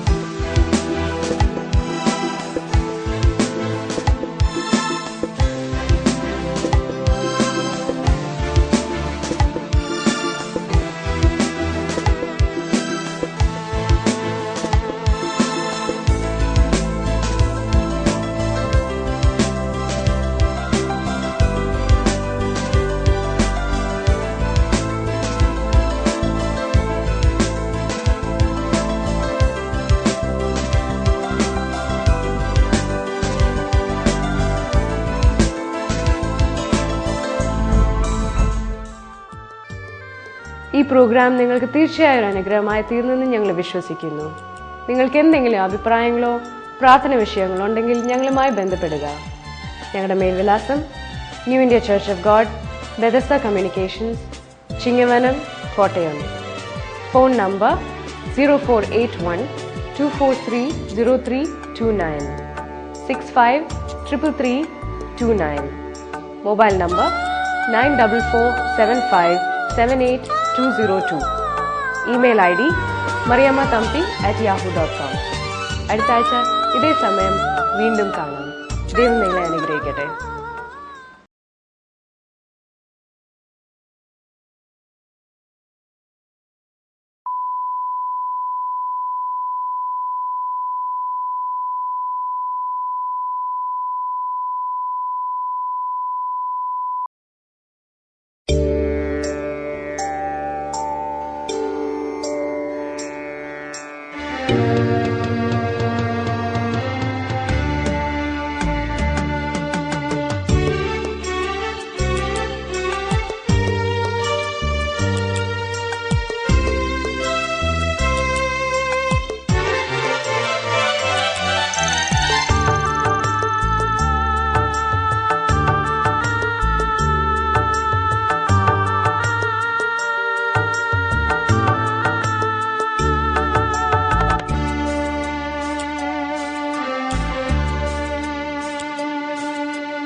മനസ്സേ വ്യാകുലമരുതേ, കരുതാൻ നിനക്കവൻ മനമടുത്തുണ്ട്. മനസ്സേ വ്യാകുലമരുതേ, കരുതാൻ നിനക്കവൻ മനമടുത്തുണ്ട്. കണ്ണുകൾ കാൺമതില്ല, കാതുകൾ കേൾപ്പതില്ല. കണ്ണുകൾ കാൺമതില്ല, കാതുകൾ കേൾപ്പതില്ല. ഒരു ഹൃദയത്തിലും അത് തോന്നിയിട്ടില്ല.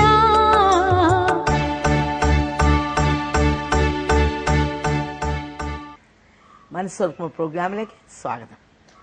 കഴിഞ്ഞ ആഴ്ച നമ്മോട് തൻ്റെ അനുഭവം പങ്കുവച്ച മത്തായിച്ചൻ്റെ ഭാര്യ സൂസിയാണ് ഈ ആഴ്ച തുടർന്ന് നമ്മോട് തൻ്റെ അനുഭവം പങ്കുവയ്ക്കുന്നത്. അതിനുവേണ്ടി ഞാൻ സൂസിയെ ക്ഷണിച്ചോളും. കർത്താവിന്റെ പുണ്യനാമത്തിന് മഹത്വം ഉണ്ടാകട്ടെ. കഴിഞ്ഞ ആഴ്ചക്കാലം പറഞ്ഞു നിർത്തിയത് ഞാൻ സ്നാനപ്പെടുവാൻ ഉണ്ടായ കാരണം ഒരു സ്വപ്നത്തിന്റെ പുറകിലുള്ള സംഭവത്തിന്മേലാണ് ഞാൻ സ്നാനപ്പെടുവാനിടയായി തീർന്നത്. എന്നാൽ സ്നാനത്തിനായിട്ട് ഞാൻ ഇറങ്ങി തിരിച്ചു. ഞാൻ പറഞ്ഞല്ലോ, രക്ഷിക്കപ്പെട്ടപ്പോൾ തന്നെ എൻ്റെ ജീവിതത്തിലെ പുതിയ അനുഭവങ്ങളായി തുടങ്ങി. സ്നാനപ്പെട്ടതിന് ശേഷം ഞങ്ങൾ 20 വർഷക്കാലം ദൈവവേലയിൽ ഞങ്ങൾ ഒരു കർത്താവിന്റെ ദാസനോ ഒരു ഉപദേശിയോ പാസ്റ്ററോ എന്നുള്ള നിലയിലല്ല, ഒരു കുടുംബം, ഞങ്ങളെ കുടുംബനാഥൻ എൻ്റെ ഹസ്ബൻഡ് ഒരു ജോലി, അതായത് കോൺട്രാക്ട് വർക്കാണെന്ന് ഞാൻ പറഞ്ഞല്ലോ. അദ്ദേഹം പകൽ ജോലിക്ക് പോകും. ആ സമയങ്ങളിൽ കുഞ്ഞുങ്ങളെ സ്കൂളിൽ വിട്ടിട്ട് ഞങ്ങളെ വേറൊരു സഹോദരിയുമായിട്ട് ഞങ്ങൾ ചിങ്ങവനത്ത് പല ഭവനങ്ങളില് ഇങ്ങനെ കയറി ഇറങ്ങുമായിരുന്നു. പ്രിസ്കില്ലയുടെയും ഭവനം പോലെ. അതെ അതെ, ഞങ്ങൾ അങ്ങനെ തന്നെ അനേകരെ ഞങ്ങളുടെ ഭവനത്തില് വിശ്വാസികളെ ഞങ്ങൾ രാപാർപ്പിച്ചിട്ടുണ്ട്. അനേക ദൈവദാസന്മാരെ രാപാർപ്പിച്ചിട്ടുണ്ട്. അങ്ങനെ അതൊക്കെ ഞങ്ങളുടെ ജീവിതത്തിലെ ഒരു അനുഭവങ്ങളാണ്. പല പുതിയ പാഠങ്ങള്, പ്രാർത്ഥനാ ശീലങ്ങളൊക്കെ ഞങ്ങൾക്ക് ഉൾക്കൊള്ളുവാൻ ഇടയായി തീർന്നിട്ടുണ്ട്. അങ്ങനെ ഒരു പ്രത്യേക അനുഭവത്തിലേക്ക് എത്രത്തോളം സമുദായത്തിൽ നിന്നപ്പോൾ എരിവോടെ നിന്നോ അതിലും എരിവോടെ ഇവിടെ നിൽക്കുവാൻ തക്കവണ്ണം കർത്താവ് സഹായിച്ചു. പിന്നീട് അതിന്റെ അനന്തര ഫലങ്ങളൊക്കെ ഞങ്ങളുടെ ജീവിതത്തിലെ വളരെ ഭീകരതകളൊക്കെ കടന്നു വന്നെങ്കിലും ആദ്യമേ ഉണ്ടായ ഈ നല്ല അനുഭവങ്ങളെ അത് കാത്തു സൂക്ഷിപ്പാൻ, ആ ഭീകര അനുഭവങ്ങളിലും ഈ നല്ല അനുഭവങ്ങളെ ഉൾക്കൊണ്ടുകൊണ്ട് നല്ല നിലയിൽ തന്നെ ജീവിപ്പാൻ കർത്താവ് ഞങ്ങളെ സഹായിച്ചു. വലിയ വലിയ അനിഷ്ട സംഭവങ്ങൾ, അനർത്ഥങ്ങളൊക്കെയും പലപ്പോഴും ഞങ്ങളുടെ ജീവിതത്തിൽ കടന്നു വന്നിട്ടുണ്ട്. എന്നാൽ അവിടെയൊക്കെയും നല്ലവനായ ദൈവം ഞങ്ങളെ താങ്ങി നടത്തി. 20 വർഷക്കാലം ഞങ്ങളെ കുടുംബജീവിതം വളരെ ഐശ്വര്യമായിട്ട് മുൻപോട്ട് പോയി. അതിനു മുൻപേ ചില വാക്കുകൾ പറയേണ്ടിയിരിക്കുന്നു. പലപ്പോഴും മറിയാമ്മ ആന്റിയുടെ പ്രസംഗങ്ങൾ കേൾക്കുന്നത് എൻ്റെ ജീവിതത്തിൽ വളരെ സന്തോഷമായിരുന്നു. അതെനിക്ക് വളരെ ഉള്ളിലെ ഒരു കത്തുന്ന അനുഭവങ്ങൾ ഉണ്ടായിട്ടുണ്ട്. ഒരിക്കൽ മറിയാമ്മ ആന്റിയിൽ നിന്ന് കേൾക്കാൻ ഇടയായി തീർന്നു, പ്രിയ സഹോദരിമാരെ, നിങ്ങൾ യൗവനത്തിങ്കിൽ ദൈവത്തിന് വേണ്ടി ഇറങ്ങി പ്രവർത്തിക്കണം. അങ്ങനെ അതായത് യൗവനത്തിങ്കിൽ നിങ്ങൾക്ക് ഇറങ്ങി പ്രവർത്തിപ്പാൻ കഴിയുള്ളൂ. എന്നാൽ പല സഹോദരിമാരോടും ആന്റി സംസാരിക്കുമ്പോൾ അവർ പറയും കുഞ്ഞുങ്ങളെ വളരട്ടെ എന്ന്. അപ്പോൾ ആന്റി പറഞ്ഞു, അതിന് മറുപടി പറഞ്ഞു, കുഞ്ഞുങ്ങൾ വളർന്നു കഴിയുമ്പോൾ അവരുടെ യൗവനത്തിൽ ഇട്ടിട്ട് പോകാൻ പറ്റത്തില്ല. പിന്നെ അവരുടെ വിവാഹമാവും. വിവാഹം കഴിയുമ്പം ഒരു വർഷം കഴിയണ്ടല്ലോ കുഞ്ഞുങ്ങളാവും. പിന്നെ ഈ കുഞ്ഞുങ്ങളെ വളർത്തണം. അതുകൊണ്ട് ഇപ്പോൾ തന്നെ ചെയ്യുക എന്നുള്ള ഒരു അനുഭവം തന്റെ ജീവിതത്തിലോടുള്ള ബന്ധത്തിലാണ് അത് താൻ പങ്കുവെച്ചത്. തന്റെ കുഞ്ഞുങ്ങളെ 4 പേരെയും ഏതൊന്നും നോക്കാതിട്ട് അതൊക്കെ എനിക്ക് വളരെ ഇൻസ്പയറിംഗ് ആയിട്ട് തോന്നിയിട്ടുണ്ട്. ആ ഒരു അനുഭവം എൻ്റെ ജീവിതത്തിൽ ഞാനത് പകർത്തിയെടുപ്പാനും അങ്ങനെ പ്രവർത്തിപ്പാനും ചില സഹോദരിമാരോട് ചേർന്ന് ദേശത്തിറങ്ങി പ്രവർത്തിച്ചു. 11 വർഷം അടുപ്പിച്ച് ഞങ്ങളുടെ വീട്ടിലെ കൺവെൻഷനുകൾ ക്രമീകരിപ്പാനിടയായി. പകല് ഞങ്ങൾ സഹോദരിമാർ കൂടി ഭവന സന്ദർശനം നടത്തും. എന്നിട്ട് താല്പര്യമുള്ള വീടുകളിൽ ഞങ്ങൾ രാത്രിയിൽ ഞാനും എൻ്റെ പ്രിയപ്പെട്ടവനും കൂടി കടന്നുപോയി ഞങ്ങൾ സുവിശേഷം പറയും. അങ്ങനെ ഒരു 40-45 പേരോളം വിശ്വാസത്തിലേക്ക് ചുരുങ്ങിയ 2-3 വർഷങ്ങൾ കൊണ്ട് വരാനിടയായി തീർന്നു. ഞങ്ങളുടെ വീട്ടിലെ ആ ചെറിയ തിണ്ണയിൽ ആ ജീവിതങ്ങളെ ഉൾക്കൊള്ളാൻ കഴിയാഞ്ഞിട്ട് ഞങ്ങൾ പിന്നെ ഹോളൊക്കെ പണിയാനിടയായി തീർന്നു. അത് ഞങ്ങളുടെ ജീവിതത്തിൽ വലിയൊരു അനുഭവമായിരുന്നു. എന്നാൽ ഞങ്ങളുടെ കുടുംബജീവിതം എന്ന് പറയുന്നത് ഞാൻ പലരോടും പറയുമായിരുന്നു, വളരെ ഐശ്വര്യസമ്പൂർണമായൊരു കുടുംബജീവിതമായിരുന്നു. എന്നാൽ നല്ലൊരു ഭർത്താവല്ലേ? അതെ. അങ്ങനെ കുടുംബജീവിതവും രണ്ടുപേരും ഒരുമിച്ചുള്ള കർത്താവിന്റെ വേലി. അതെ. ഞങ്ങളെ കേൾക്കുന്ന പ്രേക്ഷകരോട് എനിക്ക് ഇതിന്റെ മധ്യത്തിൽ പറയാനുള്ളത്, നിശ്ചയമായിട്ടും നമുക്ക് ഒരു ദൈവ സ്നേഹമുണ്ടെങ്കിൽ നമുക്ക് ആർക്കും നമ്മളെ പിടിച്ച് അടക്കിയിരുത്താൻ പറ്റത്തില്ല. സൂസി പറഞ്ഞല്ലോ, മത്താച്ചൻ ഒരു കോൺട്രാക്ടറായിരുന്നു, ഒരു പാസ്റ്റർ ഒന്നും അല്ലായിരുന്നു. MA-ക്കാരനാണ്, താൻ BA-ക്കാരിയാണ്. അങ്ങനെ ഒരു കുടുംബിനി. എന്നാൽ ആ ദൈവസ്നേഹം ഉള്ളിൽ വന്നു കഴിഞ്ഞപ്പോൾ ആ സ്നേഹം തന്നെ നിർബന്ധിച്ചു. എന്നെ രക്ഷിച്ച കർത്താവ്, എൻ്റെ ജീവിതത്തിൽ രൂപാന്തരം തന്നവൻ, എന്നെ സ്വർഗീയ രാജ്യത്തിന് അവകാശിയാക്കി തീർത്ത കർത്താവ്, എൻ്റെ ചുറ്റുപാടും അനേക ജീവിതങ്ങൾ ഈ സത്യം അറിയാതെ നശിക്കുന്നു. അങ്ങനെയുള്ളവരോട് പോയി ഈ സുവിശേഷം പറയണം എന്നുള്ള വാഞ്ച ഉണ്ടായതുകൊണ്ട് നാം കേട്ടു, വളരെ ചുരുങ്ങിയ കാലയളവിൽ 3 വർഷത്തിനകം 10-45 പേര് അവരുടെ വീട്ടിൽ കൂടി വന്ന് ആരാധനയ്ക്ക് വരിക എന്ന് പറഞ്ഞാൽ അത് കൊച്ചു കാര്യമല്ല. അപ്പം നമ്മളെ ആരും പിടിച്ചു നിർത്തിയിട്ടില്ല. നിശ്ചയമായിട്ടും നമുക്ക് കിട്ടിയ ഈ സന്തോഷം, ഈ സമാധാനം, നമുക്ക് കിട്ടിയ ഈ രക്ഷ, ബൈബിൾ പറഞ്ഞ ഇത്ര വലിയ രക്ഷയെ നിങ്ങൾ അഗണ്യമാക്കിയാൽ എങ്ങനെ തെറ്റിയൊഴിയും?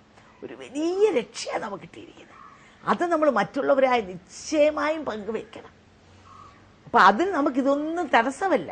എത്ര പറഞ്ഞ കൊച്ചു പിള്ളേരായിരുന്നാലും ഇതൊന്നും തടസ്സമല്ല. ആ ഉള്ള അവസ്ഥയിൽ കടന്നുപോയി കർത്താവിനെ സാക്ഷിക്കാൻ നമ്മൾ ആഗ്രഹിക്കുമ്പോഴാണ് ദൈവം നമ്മിൽ കൂടെ പ്രവർത്തിക്കുകയും ആത്മാക്കളെ ഈ രക്ഷയിലേക്ക് നയിക്കുകയും ഇപ്പോൾ അവർ മുഖാന്തരം ഒരു ചർച്ച തന്നെ എസ്റ്റാബ്ലിഷ്ഡ് ആകാൻ ഇടയായിത്തീർന്നു. അങ്ങനെ ഞാൻ ഒന്നുകൂടെ പുറകോട്ട് ഇറങ്ങി പറഞ്ഞാൽ, ഈ ജ്ഞാനായ സമുദായത്തിൽ വളരെ സ്പിരിറ്റോട് നിന്നതുകൊണ്ട് ഞങ്ങള് പറഞ്ഞല്ലോ 10-45 ജീവിതങ്ങളിൽ ഇറങ്ങി വരുവാൻ ഇടയായിത്തീർന്നു. അതിൽ ഒരു കുടുംബം ഒഴിച്ച് ബാക്കി മുഴുവൻ ജനങ്ങളും ജ്ഞാനായ ബാക്ക്ഗ്രൗണ്ടിൽ നിന്ന് വന്നവരാണ്. അതൊരു വലിയ എന്ന് വെച്ചാൽ ഈ സമുദായത്തിന്റെ ഈ പൊള്ളത്തരം, ഈ പാരമ്പര്യത്തിന്റെ ഈ ചട്ടക്കൂട് മാത്രമേ ഉള്ളൂ. ഇത് മനുഷ്യരുടെ ആത്മാക്കളെ രക്ഷയിലേക്ക് നടത്തുന്നില്ല എന്ന് വ്യക്തമായിട്ട് അത് മനസ്സിലാക്കി അവരെ പറഞ്ഞ് മനസ്സിലാക്കുവാനും, അതുകൊണ്ട് ജ്ഞാനായ കത്തോലിക്കയിൽ നിന്നും ജ്ഞാനായ യാക്കോബായിൽ നിന്നുമാണ് എല്ലാ ജീവിതങ്ങളും ഞങ്ങളോടൊത്ത് ആരാധിക്കുന്നവരുള്ളത്. പൗലോസ് പറഞ്ഞല്ലോ, യഹൂദനെ നേടേണ്ടത് യഹൂദനെ പോലെ അല്ലേ? അപ്പൊ നമ്മളെ വിളിച്ച് വേർതിരിക്കുമ്പോൾ നമുക്ക് ആ ഒരു സമൂഹത്തിന് വേണ്ടി ഒരു ആത്മഭാരം കർത്താവ് തന്നതുകൊണ്ട് അവരെ നേടാനും ഈ സത്യത്തിലേക്ക് അവരെ കൊണ്ടുവരാൻ നമുക്കിടയായിത്തീർന്നത്. പിന്നെ ആന്റി, എനിക്ക് എന്റെ ജീവിതത്തിൽ എന്റെ പൃഥുഭവനത്തിൽ നിന്ന് വളരെ പ്രതികൂലങ്ങൾ ഉണ്ടാകാനിടയായി. എന്റെ മൂത്ത സഹോദരൻ ഇപ്പോഴും എന്നോട് ഞങ്ങൾ ഫേസ് ടു ഫേസ് ആയിട്ട് കണ്ടാൽ പോലും ഒഴിഞ്ഞു മാറത്തേ ഉള്ളൂ. ഞാൻ വിശ്വാസത്തിലിറങ്ങിയ സമയങ്ങളിലൊക്കെ വളരെ എന്നെ അധിക്ഷേപിക്കാനും പരസ്യമായിട്ടല്ലെങ്കിലും വളരെ നിന്ദിക്കുന്ന അനുഭവങ്ങൾ ഉണ്ടായിട്ടുണ്ട്. എന്നാൽ അവിടെ വെച്ച് ബുദ്ധിമുട്ട് തോന്നുമെങ്കിലും കർത്താവിന്റെ സ്നേഹം ഓർത്ത് കഴിയുമ്പോൾ എത്ര പാപിയും ദോഷിയുമായിരുന്നു എന്നെ രക്ഷിച്ച ആ ദൈവത്തിന്റെ മഹാകരുണ ഓർക്കുമ്പോൾ എനിക്ക് അതൊന്നും ഏതുമില്ല എന്ന് കാണുവാൻ അവരുടെ കണ്ണുകൾ തുറക്കാത്തോണ്ടാണ്. അപ്പൊ നമ്മുടെ കണ്ണ് തുറന്നു, അവിടെ നമ്മൾ സത്യം കാണും. അവരുടെ കണ്ണ് തുറന്നിട്ടില്ല. ദൈവത്തിന് വരെ നമ്മൾ വായിക്കുന്നുണ്ടല്ലോ, കേട്ടുകൂടാവണം അവരുടെ ഹൃദയം, ഗ്രഹിച്ചുകൂടാണ് ഹൃദയങ്ങളെയും, കാണാതെ കണ്ണുകളെയും പിശാച് അടച്ചിരിക്കും. എന്നാൽ കർത്താവ് നമ്മുടെ കണ്ണുകളെ തുറന്നു, സത്യം അറിഞ്ഞു, ലോകത്തിൽ നിന്ന് വിലയ്ക്ക് വാങ്ങി. അതുകൊണ്ട് ലോകം നമ്മളെ പകയ്ക്കും അല്ലെ? ആ പക നമുക്ക് വലിയ ഭാഗ്യമല്ലേ? വലിയ പ്രതിഫലം കിട്ടുന്നതിനെ അതിനല്ലേ, കർത്താവിന് വേണ്ടി സഹിക്കുന്നതിനല്ലേ എന്തെങ്കിലും പ്രതിഫലം കിട്ടത്തുള്ളൂ.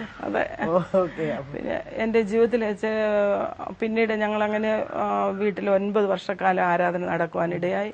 അതിനുശേഷം ഞങ്ങൾ ആലയം ഒക്കെ ആയത് കർത്താവ് തന്നു. അവിടേക്ക് അതിനൊക്കെ ഉള്ള സോഴ്സ് എന്ന് പറഞ്ഞാൽ നിമിഷ നേരം കൊണ്ട് വിശ്വാസത്താൽ വാക്ക് പറഞ്ഞതാണ്. അമേരിക്കയിലുള്ള ഒരു ബിനോയ് ഞങ്ങൾക്ക് അറിയത്തില്ല, ആരോ പറഞ്ഞ് ഇവിടെ ജ്ഞാനക്കാരുടെ ഒരു കൂട്ടം ഇങ്ങനെ കൂടി വരുന്നുണ്ട്. ആ 87 പിന്നെ 9 വർഷം കൂടെ കഴിയുമ്പോൾ അദ്ദേഹം 45,000 രൂപ അന്ന് ഇങ്ങനെ ഒന്നിച്ച് അയച്ചു തരുമായിരുന്നു സ്ഥലം വാങ്ങാൻ വേണ്ടി. പിന്നെ 5-6 ലക്ഷം രൂപ അതിന്റെ കെട്ടിടങ്ങളെല്ലാം പണിയാൻ വേണ്ടി പുള്ളി തന്നെ മുഴുവൻ മുൻകൈ എടുത്ത്, എന്ന് വെച്ചാൽ ഈ വ്യർത്ഥ പാരമ്പര്യത്തിൽ നിന്ന്, അന്ധകാരത്തിൽ നിന്ന് അത്ഭുത പ്രകാശത്തിലേക്ക് വിളിച്ച ആ അത്ഭുതങ്ങളെ കാണുവാൻ അവന്റെയും കണ്ണ് തുറന്നതുകൊണ്ട് അങ്ങനെ ദൈവം ഒരു വഴി ഒരുക്കി ഇപ്പൊ വളരെ ഐശ്വര്യമായിട്ട് നടക്കുന്നു. എന്നാലും ഞങ്ങളുടെ ഭവനത്തിൽ നിന്ന് ആരാധന മാറിക്കഴിഞ്ഞ് എന്റെ പ്രിയപ്പെട്ടവന് ഒരു നിസ്സാര ഒരു ഓപ്പറേഷനാണ്, ഹെർണിയയുടെ ഒരു ഓപ്പറേഷൻ. അതാണ് പ്രധാനമായിട്ട് പറയേണ്ടത്. നമ്മുടെ ഈ തലമുറയിലും യേശു ജീവിക്കുന്നു. അതാണ് എനിക്ക് ഏറ്റവും സന്തോഷമുള്ള കാര്യം. പെട്ടെന്ന് ഹെർണിയയുടെ ഒരു പ്രയാസമുണ്ടായി. ഓപ്പറേഷൻ ചെയ്യാനായിട്ട് കോട്ടയത്തെ മെഡിക്കൽ സെന്ററിൽ അഡ്മിറ്റ് ആണ്. തന്നെ സ്കൂട്ടർ ഓടിച്ച് എനിക്ക് എനിക്ക് 3 മക്കളാണുള്ളത്. മൂത്ത മോളെ സുവിശേഷ വേലയിൽ അവർ ഹിമാചൽ പ്രദേശിൽ ഷിംലയിലെ വേല ചെയ്യുന്നു. ഫുൾ ടൈം മിനിസ്ട്രിയാണ്. അവരുടെ അതായത് ശബ്ദം കേട്ട് മഞ്ഞു പെയ്യുന്ന ഹിന്ദി സംസാരിക്കുന്ന ഹിമാചലിൽ തന്നെ നീ പോണം എന്ന് ദൈവാത്മാവ് സംസാരിച്ച ശബ്ദത്തിന്റെ മുൻപിലാണ് അവർക്ക് ഭാര്യയ്ക്കും ഭർത്താവിനും കുഞ്ഞുങ്ങൾക്കും കഫത്തിന്റെ ബുദ്ധിമുട്ടുള്ളവരാണ് ഈ മഞ്ഞു പെയ്യുന്ന സ്ഥലത്ത് പോയി 6.5 വർഷമായി ഇപ്പോൾ അവരവിടെ സുവിശേഷ വേലയിലായിരിക്കുന്നു. ബിജു എനിക്കറിയാം, ബിജു അതെ, അത്ര കാലിബർ ഉള്ള ഡെഡിക്കേറ്റഡ് ആയ ഒരു പയ്യനായതുകൊണ്ടാണ് കർത്താവ് സംസാരിച്ച് വിട്ടത്. അങ്ങനെയുള്ളവരെ അവിടെ ആവശ്യം. മോളും അത്രയും കഴിവുള്ള ഒരു പെങ്കൊച്ച. അങ്ങനെയുള്ള പിള്ളേരെയാണ് കർത്താവിനെ ഇങ്ങനെയുള്ള കഠിനമായ സ്ഥലത്ത് ഉപയോഗിക്കാനുള്ളത്. അതെ, അങ്ങനെ ഞാൻ പറഞ്ഞല്ലോ ഓപ്പറേഷന് പോയി അഡ്മിറ്റായി. പക്ഷെങ്കിൽ ആ ഓപ്പറേഷൻ കഴിഞ്ഞ് അനസ്തേഷ്യയുടെ എന്തോ ഞങ്ങൾക്ക് വളരെ ബുദ്ധിമുട്ടുണ്ടാകുന്ന ഒരു ഡിപ്രഷൻ മൈൻഡോടുകൂടിയാണ് എൻ്റെ പ്രിയപ്പെട്ടവൻ ഭവനത്തിലേക്ക് തിരിച്ചു വന്നത്. 20 വർഷക്കാലം എത്രത്തോളം സുഖം അനുഭവിച്ചു. സുഖം എന്ന് പറഞ്ഞാൽ ലോകപ്രകാരമുള്ള സുഖമല്ല, ഞങ്ങൾ ആത്മീയത്തിൽ എത്രത്തോളം സന്തോഷം പ്രാപിച്ചോ അത്രത്തോളം എന്നെ അടിപ്പെടുത്തി വീഴ്ത്തിക്കളയത്തക്ക രീതിയിലുള്ള പ്രവർത്തനങ്ങളാണ് പിന്നെ എൻ്റെ ഭവനത്തിന്റെ ഉള്ളറകളിൽ നടന്നുകൊണ്ടിരുന്നത്. പിന്നെ ദൈവം അവിടെയും ഞങ്ങളെ സഹായിച്ചു. ഞങ്ങൾക്ക് തൊട്ട് ചുറ്റുപാടുകളിൽ വീടില്ലാത്തതുകൊണ്ട് വീട്ടിൽ എന്തെല്ലാം പ്രശ്നങ്ങളുണ്ടായാലും ആരും അറിയത്തില്ല, അത് ഞങ്ങളെ അറിയത്തുള്ളൂ.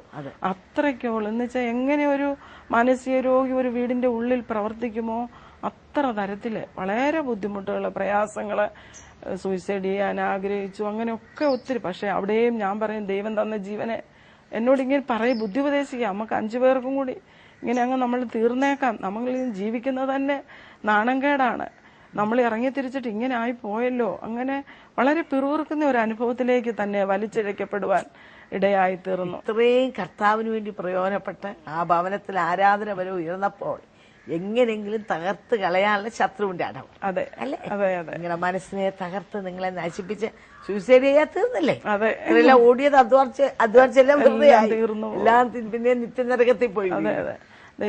ദൈവത്തിന്റെ കൃപയാല് എനിക്ക് നമുക്കൊരു തനിമയുണ്ടല്ലോ വിശ്വാസികൾക്ക്, ആ തനിമ കാത്തു സൂക്ഷിപ്പാൻ അനേക ദൈവമക്കളുടെ പ്രാർത്ഥന ഒരു മുഖാന്തരമായിരുന്നു. എന്തെല്ലാം എങ്ങനെ സൂസി തരണം ചെയ്തു? ദൈവത്തിന്റെ കൃപയെന്നല്ലാതെ ഒന്നും പറയാനില്ല. പിന്നെ ഞാൻ പറഞ്ഞല്ലോ മോളെ 18ാമത്തെ വയസ്സിൽ കല്യാണം കഴിക്കേണ്ടി ഒന്ന് വെച്ചാൽ മാനസിക രോഗിയുടെ മോളെ ആരാണ് കല്യാണം കഴിക്കാൻ വരുന്നത്? പെട്ടെന്ന് ഇങ്ങനെ ഒരു ആലോചന വന്നു. അങ്ങനെ എൻ്റെ മാതാവ് അതിനെനിക്ക് സപ്പോർട്ടായിരുന്നു, എൻ്റെ സഹോദരങ്ങൾ അറിയാതെ. സുവിശേഷ വേലക്കാരനെ കൊണ്ട് കല്യാണം കഴിച്ചാൽ എങ്ങനെ ചെലവ് കഴിയും? അവരൊക്കെ എന്നോട് ചോദിച്ച ചോദ്യങ്ങളാണ്. എനിക്ക് തനിയെ ഒരു തീരുമാനത്തിൽ എത്താൻ കഴിയത്തില്ല. എന്നാൽ എന്നെ ദൈവം ഒരു ദർശനം ഈ പയ്യനെ കാണിച്ചു. ഞാൻ ആ ദർശനം കണ്ടു കഴിഞ്ഞപ്പോഴാണ് വിവാഹം പറഞ്ഞ ആളെ ഫോട്ടോയും കൊണ്ടുവരുന്നത്. അപ്പം ഞാനത് പൂർണ്ണമായിട്ടും അങ്ങ് തീരുമാനമെടുത്ത് ഇത് തന്നെയാണെന്ന്. ആ ദേവദാസന് ആ പൈതൽ എൻ്റെ വീട്ടിൽ കടന്നു വന്നത് എൻ്റെ ജീവിതത്തിൽ വളരെ ഒരു അനുഗ്രഹമായിരുന്നു. തന്നെ കല്യാണം ഇങ്ങനെ പറഞ്ഞപ്പോൾ മോക്ക് എതിരായി, എങ്ങനെയും ഇതൊക്കെ മാറിപ്പോണം, അവൾക്ക് പഠിക്കാൻ അത്ര പിടിക്കുകയാണ്. ആ താല്പര്യത്തിന് വേണ്ടി കല്യാണം പറഞ്ഞ ആളിനോട് അവൾ പറഞ്ഞു വിട്ടു, ആ ചെറുക്കനോട് എന്ന് പറ എൻ്റെ അപ്പൻ മാനസിക രോഗിയാണെന്ന്. അപ്പോൾ ആ പയ്യന്റെ വായിൽ നിന്ന് വന്ന മറുപടി ഇതാണ്, അങ്ങനെ ഒരു ഭവനത്തിന് ഞാൻ ആശ്വാസമാകുന്നെങ്കിൽ ആകട്ടെ എന്നുള്ളൊരു തീരുമാനത്തിലാണ് ആ പ്രിയ പൈതൽ എൻ്റെ ഭവനത്തിലേക്ക് കടന്നു വന്നത്. അത് ഈ 11 വർഷം ആ വാക്ക് അതുപോലെ തന്നെ പാലിക്കപ്പെടുവാൻ കർത്താവ് സഹായിച്ചു. അപ്പൊ കഷ്ടതയുടെ നടിച്ചൂളയിലും അവിടെ ഉണ്ട് ഒരു ഒയാസിസ്. അതെ അതെ, ആ മരുഭൂമിയിലും കർത്താവ് ഒരു നീർച്ചാൽ തന്നെന്ന് പറഞ്ഞ പോലെ ആ കൊച്ചിനെ ആ ഭവനത്തിൽ കൊണ്ടുവന്നു. അതെ അതെ, തീരുമാനമുള്ള ഒരു പൈതലായതുകൊണ്ട് നിലനിൽക്കുവാൻ തക്കവണ്ണം ഇടയായി തീർന്നു. അങ്ങനെ പിന്നെ ഞങ്ങൾ ഒരുപാട് പ്രാർത്ഥനകൾ ഉപവാസങ്ങളൊക്കെ വീട്ടിൽ വെച്ചു. പിന്നെ വളരെ മുറിക്കാതെ ശല്യം ചെയ്തുകൊണ്ട് പ്രാർത്ഥന നടക്കാൻ മേലാതായി. പിന്നെ ഒടുവിൽ ഞങ്ങൾ തന്നെ ഒരു 7 ദിവസം ഉപവാസം ഇരിക്കുവാനിടയായി. അന്ന് പ്രിയ പൈതലാണെങ്കിൽ 4 ദിവസം വെള്ളം കുടിക്കാതെ ഇരുന്നു. അങ്ങനെ 7 ദിവസം ഞങ്ങൾ കുടുംബമായിട്ടിരുന്നു. 7ാമത്തെ ദിവസം എന്നോട് മമ്മി ഇനി നമ്മുടെ വീട്ടിൽ ഇങ്ങനെ പബ്ലിക്കായിട്ടൊരു മീറ്റിംഗ് ഈ വിഷയത്തിന് വെക്കേണ്ട, പത്രോസ് എപ്രകാരം കാരാഗ്രഹത്തിൽ നിറങ്ങി വന്നോ അതിൻ പ്രകാരം നമ്മുടെ അച്ചാച്ചൻ പുറത്തു വരുവാൻ ഇടയായി തീർന്നു. അങ്ങനെ നീണ്ട 13 വർഷക്കാലമാണ് ഈ ബുദ്ധിമുട്ടുകള്, ഭാരങ്ങള് ഈ ഭവനത്തിനുള്ളില്. എന്നാൽ അവിടെയൊക്കെ ദൈവം സഹായിക്കുമായിരുന്നു. സമുദായസ്ഥരായ എൻ്റെ സഹോദരങ്ങൾ വരുമ്പോൾ എൻ്റെ പ്രിയപ്പെട്ടവന് വളരെ മാന്യനായിട്ട് മുറിക്കുള്ളിൽ നിന്ന് പുറത്തിറങ്ങി വരും. അല്ലെങ്കിൽ അവര് നമ്മളെ കളിയാക്കുന്നതാണ്. അവർ അന്നേരം എവിടെയെങ്കിലും ഹോസ്പിറ്റലിൽ കൊണ്ടുപോകും. മത്തായിച്ചന് കുഴപ്പമൊന്നുമില്ല, അവൻ അധികം ഒന്നിലും ഇടപെടുന്നില്ലെന്നേ ഉള്ളല്ലോ എന്നുള്ള ഒരു ആശ്വാസം. എന്ന് വെച്ചാൽ അത്ര നീറ്റായിട്ട് അവരോട് ഇടപെടുന്നത്. അങ്ങനെ അവർ തിരിച്ചു വന്നാല് അല്ലാത്തപ്പോഴേന് വളരെ പീഡനങ്ങളൊക്കെ അനുഭവിക്കാൻ ഇടയായി തീർന്നു. എന്നാൽ അതൊക്കെ ഞാനിപ്പോൾ ഒരു സൗഭാഗ്യമായിട്ട്, ഒരു വലിയ ധനമായിട്ട് ഞാൻ ഇടുക. ക്രിസ്തുവിനോടുകൂടി കഷ്ടം സഹിച്ചത് മോശ ഒരു വലിയ ധനമായിട്ട് എണ്ണിയതുപോലെ ഞാനൊരു വലിയ ധനമായിട്ട് എണ്ണുകയാണ്. ഇപ്പം പുറകോട്ട് തിരിഞ്ഞു നോക്കിയാൽ എങ്ങനെ 13 ദീർഘവർഷങ്ങൾ എങ്ങനെ സഹിച്ചു എന്ന് എനിക്ക് കണ്ണുനീരിന്റെ താഴ്വ. അതെ, എത്ര നെടുവീർപ്പ്, എത്ര കണ്ണുനീര് അല്ലേ, ദിനരാത്രങ്ങൾ തള്ളി നീക്കി. അതെ, മോളുടെ വിവാഹം നല്ല നിലയിൽ അങ്ങനെ നടന്നു. മോനാണെങ്കിലും കല്യാണം കഴിച്ച് അവനും ഒരു കുട്ടിയുണ്ട്. അത് നല്ല പ്രാർത്ഥിക്കുന്ന ഒരു ബന്ധുത കർത്താവ് ഞങ്ങൾക്ക് എത്തിച്ചു തന്നു. 2 നല്ല നിലവാരത്തില്, ഞങ്ങൾക്ക് ഞങ്ങളുടെ നിലവാരത്തിന് ചേർന്ന നിലവാരത്തിന്റെ നടുവിൽ തന്നെ. അതെ അതെ, ഈ അസുഖമായിട്ടിരിക്കുമ്പോൾ തന്നെ ഇങ്ങനെ 2 വിവാഹ ബന്ധങ്ങൾ നടക്കുവാനിടയായി തീർന്നു. കടന്നു വന്ന 2 കുഞ്ഞുങ്ങൾ ഞങ്ങൾക്ക് കുടുംബത്തിന് അനുഗ്രഹമാണ്. അങ്ങനെ പിന്നെയും മുൻപോട്ട് ഇങ്ങനെ 13 വർഷമെന്ന് ഞാൻ പറഞ്ഞല്ലോ. 10 വർഷം കഴിഞ്ഞപ്പോൾ ഞാൻ എൻ്റെ പ്രാർത്ഥന താത്തു വെച്ചു. ഞാൻ പിന്നെ പ്രാർത്ഥിക്കുന്നത്, ദൈവമേ ഇത് സഹിക്കാൻ എനിക്കൊരു കൃപ തരണം, ഇത് മാത്രമേ പ്രാർത്ഥിക്കാറുള്ളൂ. അങ്ങനെ 3 വർഷം ഞാൻ അങ്ങനെ ഈ വിഷയത്തിന് പ്രാർത്ഥിക്കാറില്ല. എൻ്റെ ജീവിതം ഇങ്ങനെ തന്നെ. പിന്നെ കർത്താവ് എന്നെ കൃപയിൽ നിർത്തണം. അനേകരുടെ പ്രാർത്ഥന ഉള്ളതുകൊണ്ട് എനിക്കറിയാം ദൈവം എന്നെ നിർത്തിക്കോളൂ. അപ്പൊ ദൈവകൃപയിൽ നിന്ന് പോവോ, ആരാധന മുടക്കുവോ, ഒന്നും ചെയ്തില്ല അല്ലേ ആന്റി? അത് പ്രത്യേകം എന്റെ മക്കളെ സത്യത്തിൽ നടക്കുന്നു എന്നറിഞ്ഞതില് കേൾക്കുന്നത് അതിനേക്കാൾ വലിയ സന്തോഷം ഇല്ലെന്ന് യോഹന്നാൻ അപ്പോസ്തലൻ പറയുന്നത്. അതുപോലെ അറിഞ്ഞ സത്യത്തില് നിലനിൽപ്പാൻ കർത്താവിനെ സഹായിച്ചു. നമ്മുടെ സ്വയമായതൊന്നും അല്ല, ദൈവം നിർത്തി. ഞായറാഴ്ച കേൾക്കുന്ന പ്രേക്ഷകരോട് ഇന്ന് നടുവിൽ എനിക്ക് പറയാനുള്ളത്, നമ്മളെ സഹോദരിമാരെ ഒത്തിരി പേര് നമ്മളൊക്കെ ഈ പ്രോഗ്രാം കാണുന്നുണ്ട്. നമ്മൾ വളരെ ചിന്തിക്കേണ്ട ഒരു വിഷയമാണ്. നിസ്സാരമായ ചില വിഷയങ്ങൾ വരുമ്പോൾ നമ്മൾ വിശ്വാസത്തിലേക്ക് കടന്നു വരുന്നു. അത് കടന്നു വന്നു കഴിയുമ്പോൾ ചെറിയ ചില കാര്യങ്ങൾ നമ്മൾ ആഗ്രഹിക്കുന്നത് കിട്ടുന്നില്ല. ഒരു നല്ല ജോലി കിട്ടിയില്ല, അല്ലെ പിള്ളേരുടെ കല്യാണം താമസിക്കുന്നു. ഇങ്ങനെയുള്ള നിസ്സാര വിഷയങ്ങളുടെ മധ്യത്തിലാണ് നമ്മൾ പതറിപ്പോകുന്നത്. നമ്മൾ താഴ്ന്നു പോവുക, നമ്മൾ ക്ഷീണിച്ചു പോവുക. പലരും പറഞ്ഞ് ഞാൻ കേട്ടു, ഇങ്ങനെയൊക്കെ ആയിരുന്നെങ്കിൽ ഇങ്ങനെ ഇറങ്ങി തിരിക്കണ്ടായിരുന്നു, തന്നെ നിന്നാ മതിയായിരുന്നു. അപ്പൊ ഈ ലോകത്തിലെ നന്മയ്ക്കും ഈ ലോകത്തിലെ അനുഗ്രഹങ്ങൾക്കും വേണ്ടി അനേകർ ഇറങ്ങി തിരിക്കുന്നത്. എന്നാൽ സൂസി പ്രാപിച്ച ദൈവകൃപയും തന്റെ ജീവിതത്തിൽ താൻ അനുഭവിച്ച ദൈവസ്നേഹവും ആഴമായ വേരൂന്നിയതായതുകൊണ്ടാണ് തന്റെ സ്വന്തം ഭർത്താവ്, നമ്മൾ നേരത്തെ കേട്ടു, സൗമ്യനും ശാന്തനും ഈ ചിങ്ങവനത്ത് ഞങ്ങളുടെ അടുത്ത് താമസിക്കുന്ന വ്യക്തിയായത്. ഈ ദേശക്കാർക്കെല്ലാം സമ്മതനാ മത്തായിച്ചൻ, നല്ലൊരു മനുഷ്യൻ. ആ വ്യക്തിക്ക് എന്തുകൊണ്ട് സംഭവിച്ചു? അത് വലിയൊരു ചോദ്യചിഹ്നമാണ്. അങ്ങനെയാണെങ്കിൽ ആ ഭാര്യ എന്തുമാത്രം ദൈവത്തോട് ചോദിക്കാൻ പറ്റും, കർത്താവേ എന്തുകൊണ്ട്? ഞങ്ങളെ നിന്നെ അറിഞ്ഞു, നിന്നെ പിൻപറ്റി, ഈ വീട്ടിൽ ആരാധന നടത്തി, എത്രയോ പേരെ കൃപയിലേക്ക് കൊണ്ടുവന്നു. എൻ്റെ ഭർത്താവിന് എന്തുകൊണ്ട് സംഭവിച്ചു എന്ന് പറഞ്ഞ് ക്ഷീണിച്ച് നിരാശപ്പെട്ട് ഇത് മതി, വിശ്വാസവും വേണ്ട, ഒന്നും വേണ്ടെന്ന് പറഞ്ഞ് പോകാൻ. എന്നാൽ അതിൻ്റെ മധ്യത്താൻ പിടിച്ചു നിന്നെന്നാണ് നമ്മൾ കേട്ടത്. എൻ്റെ കർത്താവ്, എൻ്റെ ദൈവം എനിക്ക് വേണ്ടി പ്രവർത്തിക്കും. പ്രാർത്ഥിച്ചപ്പോൾ തൻ്റെ മരുമകൻ ഇങ്ങനെ പറഞ്ഞു, നമ്മുടെ പപ്പ കാരാഗ്രഹത്തിൽ നിന്ന് പത്രോസ് ഇറങ്ങി വന്ന പോലെ വരും. പത്രോസ് 3 ദിവസം കഴിഞ്ഞപ്പോൾ ഇറങ്ങി വന്നു. വളരെ ചുരുക്കം സമയത്തിനകം താൻ ഇറങ്ങി വന്നു. എന്നാൽ ഇത് 13 ദീർഘവർഷങ്ങളായിരുന്നു. സഹിഷ്ണുതയോടെ അവർ കാത്തിരുന്നു. നിശ്ചയമായും നമ്മുടെ വിശ്വാസത്തിന് പരിശോധനയുണ്ട്. പരീക്ഷ സഹിക്കുന്ന മനുഷ്യൻ ഭാഗ്യവാൻ. അവൻ കൊള്ളാവുന്നവനായി തെളിഞ്ഞ ശേഷം സ്നേഹിക്കുന്നവർക്ക് വേണ്ടി വെച്ചിരുന്ന ജീവകിരീടം പ്രാപിക്കും. ഓരോരുത്തർക്കും ഓരോ അളവിലാണ്. സൂസിക്ക് വന്ന പരിശോധന നമ്മൾ പലർക്കും വന്നാൽ നമ്മൾ പിടിച്ച് നിൽക്കത്തില്ലായിരിക്കാം. ഒരു പാത്രത്തിൽ എത്ര വെള്ളം കൊള്ളുമെന്ന് അത്രയും വെള്ളം ഒഴിക്കത്തുള്ളൂ, അല്ലേ? ഇത്രയും കഠിന ശോധന വന്നിട്ട് അതിൻ്റെ മധ്യത്തിൽ പിടിച്ചു നിൽക്കുവാൻ, കുലുങ്ങാതെ പതറാതെ നിൽക്കുവാനുള്ള ഭാഗ്യം എനിക്ക് ലഭിച്ചു. അങ്ങനെയാണെങ്കിൽ ഞങ്ങളെ ശ്രവിക്കുന്ന നിങ്ങൾ ഓരോരുത്തൊന്ന് ചിന്തിച്ചേ, നിങ്ങൾ കടന്നു പോകുന്ന പ്രശ്നം എന്തുണ്ട്? എന്നോട് പലരും വിളിച്ച് പറയാറുണ്ട്, ആൻറ്റി, ഞാൻ ആൻറ്റിയുടെ പ്രോഗ്രാം പല രാജ്യങ്ങളിൽ നിന്ന് ഇൻ്റർനെറ്റിൽ കാണുന്നവരെ കാണുമ്പം ഞാൻ വളരെ തകർന്നിരിക്കുമായിരുന്നു. എന്നാൽ പലരുടെ അനുഭവം കേട്ടപ്പോൾ ഞാൻ ഓർത്തു, കർത്താവേ, എൻ്റെ അനുഭവം ഒന്നുമില്ലല്ലോ, ഇവർ സഹിക്കുന്ന ഓർത്താൽ ഞാൻ സഹിക്കുന്ന ഒന്നുമില്ലല്ലോ എന്നോർത്ത് ഞാൻ ബലപ്പെടാനും ധൈര്യപ്പെടാനും ഇടയായിത്തീർന്നെന്ന്. അങ്ങനെയാണെങ്കിൽ സൂസിയുടെ അനുഭവം നമ്മൾ പറഞ്ഞപ്പോൾ വളരെ ഈസിയാണ്. 13 വർഷങ്ങൾ ഒരു മാനസിക രോഗിയായ ഭർത്താവിൻ്റെ കൂടെ ജീവിക്കാന്ന് പറഞ്ഞാൽ ഓരോ ദിവസവും താൻ തള്ളി നീക്കിയത് വളരെ കണ്ണുനീര്, നെടുവീർപ്പ്, തകർച്ച, നിന്ന, അപമാനം, ഇതിൻ്റെ എല്ലാം മധ്യത്തിൽ എന്തെല്ലാം വന്നാലും യോബ് പറഞ്ഞ പോലെ ഞാൻ നിന്നെ തള്ളിക്കളയില്ല എന്ന് പറഞ്ഞ് പിടിച്ചു നിൽക്കാനുള്ള ഭാഗ്യം എനിക്ക് കൊടുത്തു. പറഞ്ഞാട്ടെ, വിടുതലിന്റെ ചരിത്രം പറഞ്ഞാട്ടെ. മോശ കുഞ്ഞിനെ വളർത്താൻ തന്റെ അമ്മയ്ക്ക് ഫറവോൻ കൂലി കൊടുത്തതുപോലെ ഞങ്ങളെയും ഒന്ന് പോറ്റുവാൻ എൻ്റെ ജഡസഹോദരങ്ങൾ എതിരായിരുന്നെങ്കിലും ഞങ്ങളുടെ സാമ്പത്തിക വിഷയങ്ങളെല്ലാം അവരെയും കൊണ്ട് നടത്തി തരുവാൻ തക്കോണം കർത്താവ് അവരുടെ മനസ്സിൽ ബോധ്യം കൊടുത്തു. ഞാൻ എന്നായിരുന്നു ഈ വിടുതൽ? 1998 ഓപ്പറേഷൻ നടക്കുന്നത്. 2010 ഡിസംബർ മാസമാണ്. 4 മാസമേ ആയിട്ടുള്ളൂ, അത്രേ ഉള്ളൂ. അപ്പൊ പത്രോസ് കാരാഗ്രഹത്തിന് എങ്ങനെ വന്നു എന്ന് പറഞ്ഞ പോലെ മത്തായിച്ചൻ ഒരു സുപ്രഭാതത്തിൽ സുബോധമുള്ളവനായി ഇറങ്ങി വന്നു. അടച്ചിട്ടിരുന്ന മുറിയിൽ നിന്ന് പുറത്തു വന്നു, അല്ലേ? അതെ അതെ. ഇതിനേക്കാൾ വലിയ ഒരു സാക്ഷി എന്തുണ്ട്? വേറൊന്നും ചെയ്തില്ല, മരുന്ന് ഒന്നും, അതെല്ലാം ആദ്യം ട്രൈ ചെയ്തു, അതൊന്നും ഫലിക്കുന്നില്ല മനസ്സിലായപ്പോൾ അതെല്ലാം താത്തു വെച്ചു. എന്നാൽ സൂസി പറഞ്ഞല്ലോ, 10 വർഷം പ്രാർത്ഥിച്ചു കഴിഞ്ഞപ്പോൾ താൻ വിചാരിച്ചു, കർത്താവ് ഇനി പ്രാർത്ഥിച്ചിട്ടും പ്രയോജനം ഉണ്ടോ?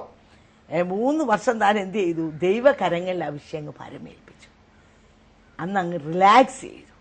പലപ്പോഴും നമ്മുടെ ആൻസൈറ്റിയാണ് ദൈവപ്രവർത്തനത്തെ പോലും തടയുന്നത്. അതുകൊണ്ട് നമുക്ക് ഈ സമയം ഞങ്ങളെ കേൾക്കുന്നവർ പല വിഷയങ്ങൾ കൂടെ നിങ്ങൾ കടന്നു പോകുന്നവരായിരിക്കാം. നമ്മൾ കിടന്ന് ഒത്തിരി ഫ്രസ്ട്രേറ്റഡ് ആയിട്ടോ, നമ്മൾ കിടന്ന് ഒത്തിരി അലച്ച് വിളിച്ചുകൊണ്ടോ, നമ്മൾ ഒത്തിരി ഭാരപ്പെട്ടുകൊണ്ടോ നമുക്ക് ഒരു മുഴം കൂട്ടാനോ കുറയ്ക്കാനോ പറ്റത്തില്ല.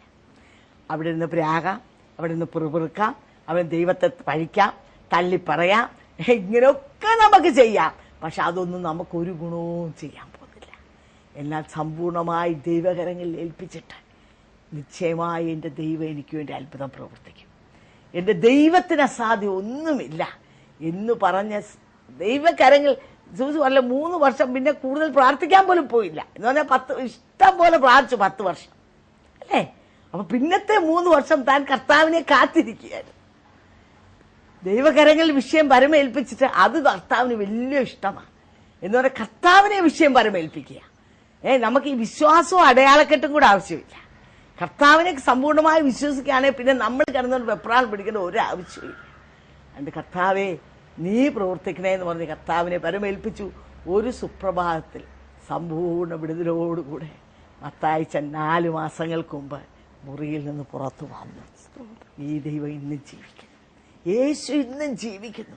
യേശു മാത്രമാണ് ഈ അത്ഭുതം പ്രവർത്തിച്ചത്. നിങ്ങൾ മാനസിക രോഗിയാണോ? നിങ്ങളുടെ ഭവനത്തിൽ പൂട്ടിക്കിടക്കുന്ന മാനസിക രോഗികളുണ്ടോ? നിങ്ങൾ വളരെ വേദനിച്ച് ഈ വിഷയത്തിന് മറുപടി ഇല്ലല്ലോ എന്നോർത്ത് വേദനിക്കുന്ന വ്യക്തിയാണോ? എനിക്ക് നിങ്ങളോട് പറയാനുള്ള നിശ്ചയമായി നിങ്ങളുടെ വിഷയത്തിന് മറുപടി ഉണ്ട്. എന്താണെന്നാൽ യേശു ഇന്നും ജീവിക്കുന്നു, അവൻ ഇന്നും വിട്ടുവിക്കുന്നു. അവൻ മനസ്സിനെയും ശരീരത്തെയും ബാധിച്ചിരിക്കുന്ന ഏത് ബന്ധനങ്ങളെയും അയച്ചു മാറ്റുവാൻ യേശു നിങ്ങളെ ആഹ്വാനം ചെയ്യുന്നു. യേശുവിലേക്ക് നിങ്ങൾ കടന്നു വരൂ, യേശുവിന്റെ പൈതലായി നിങ്ങളുടെ ജീവിതത്തെ സമർപ്പിക്കൂ എന്ന് പറഞ്ഞുകൊണ്ട്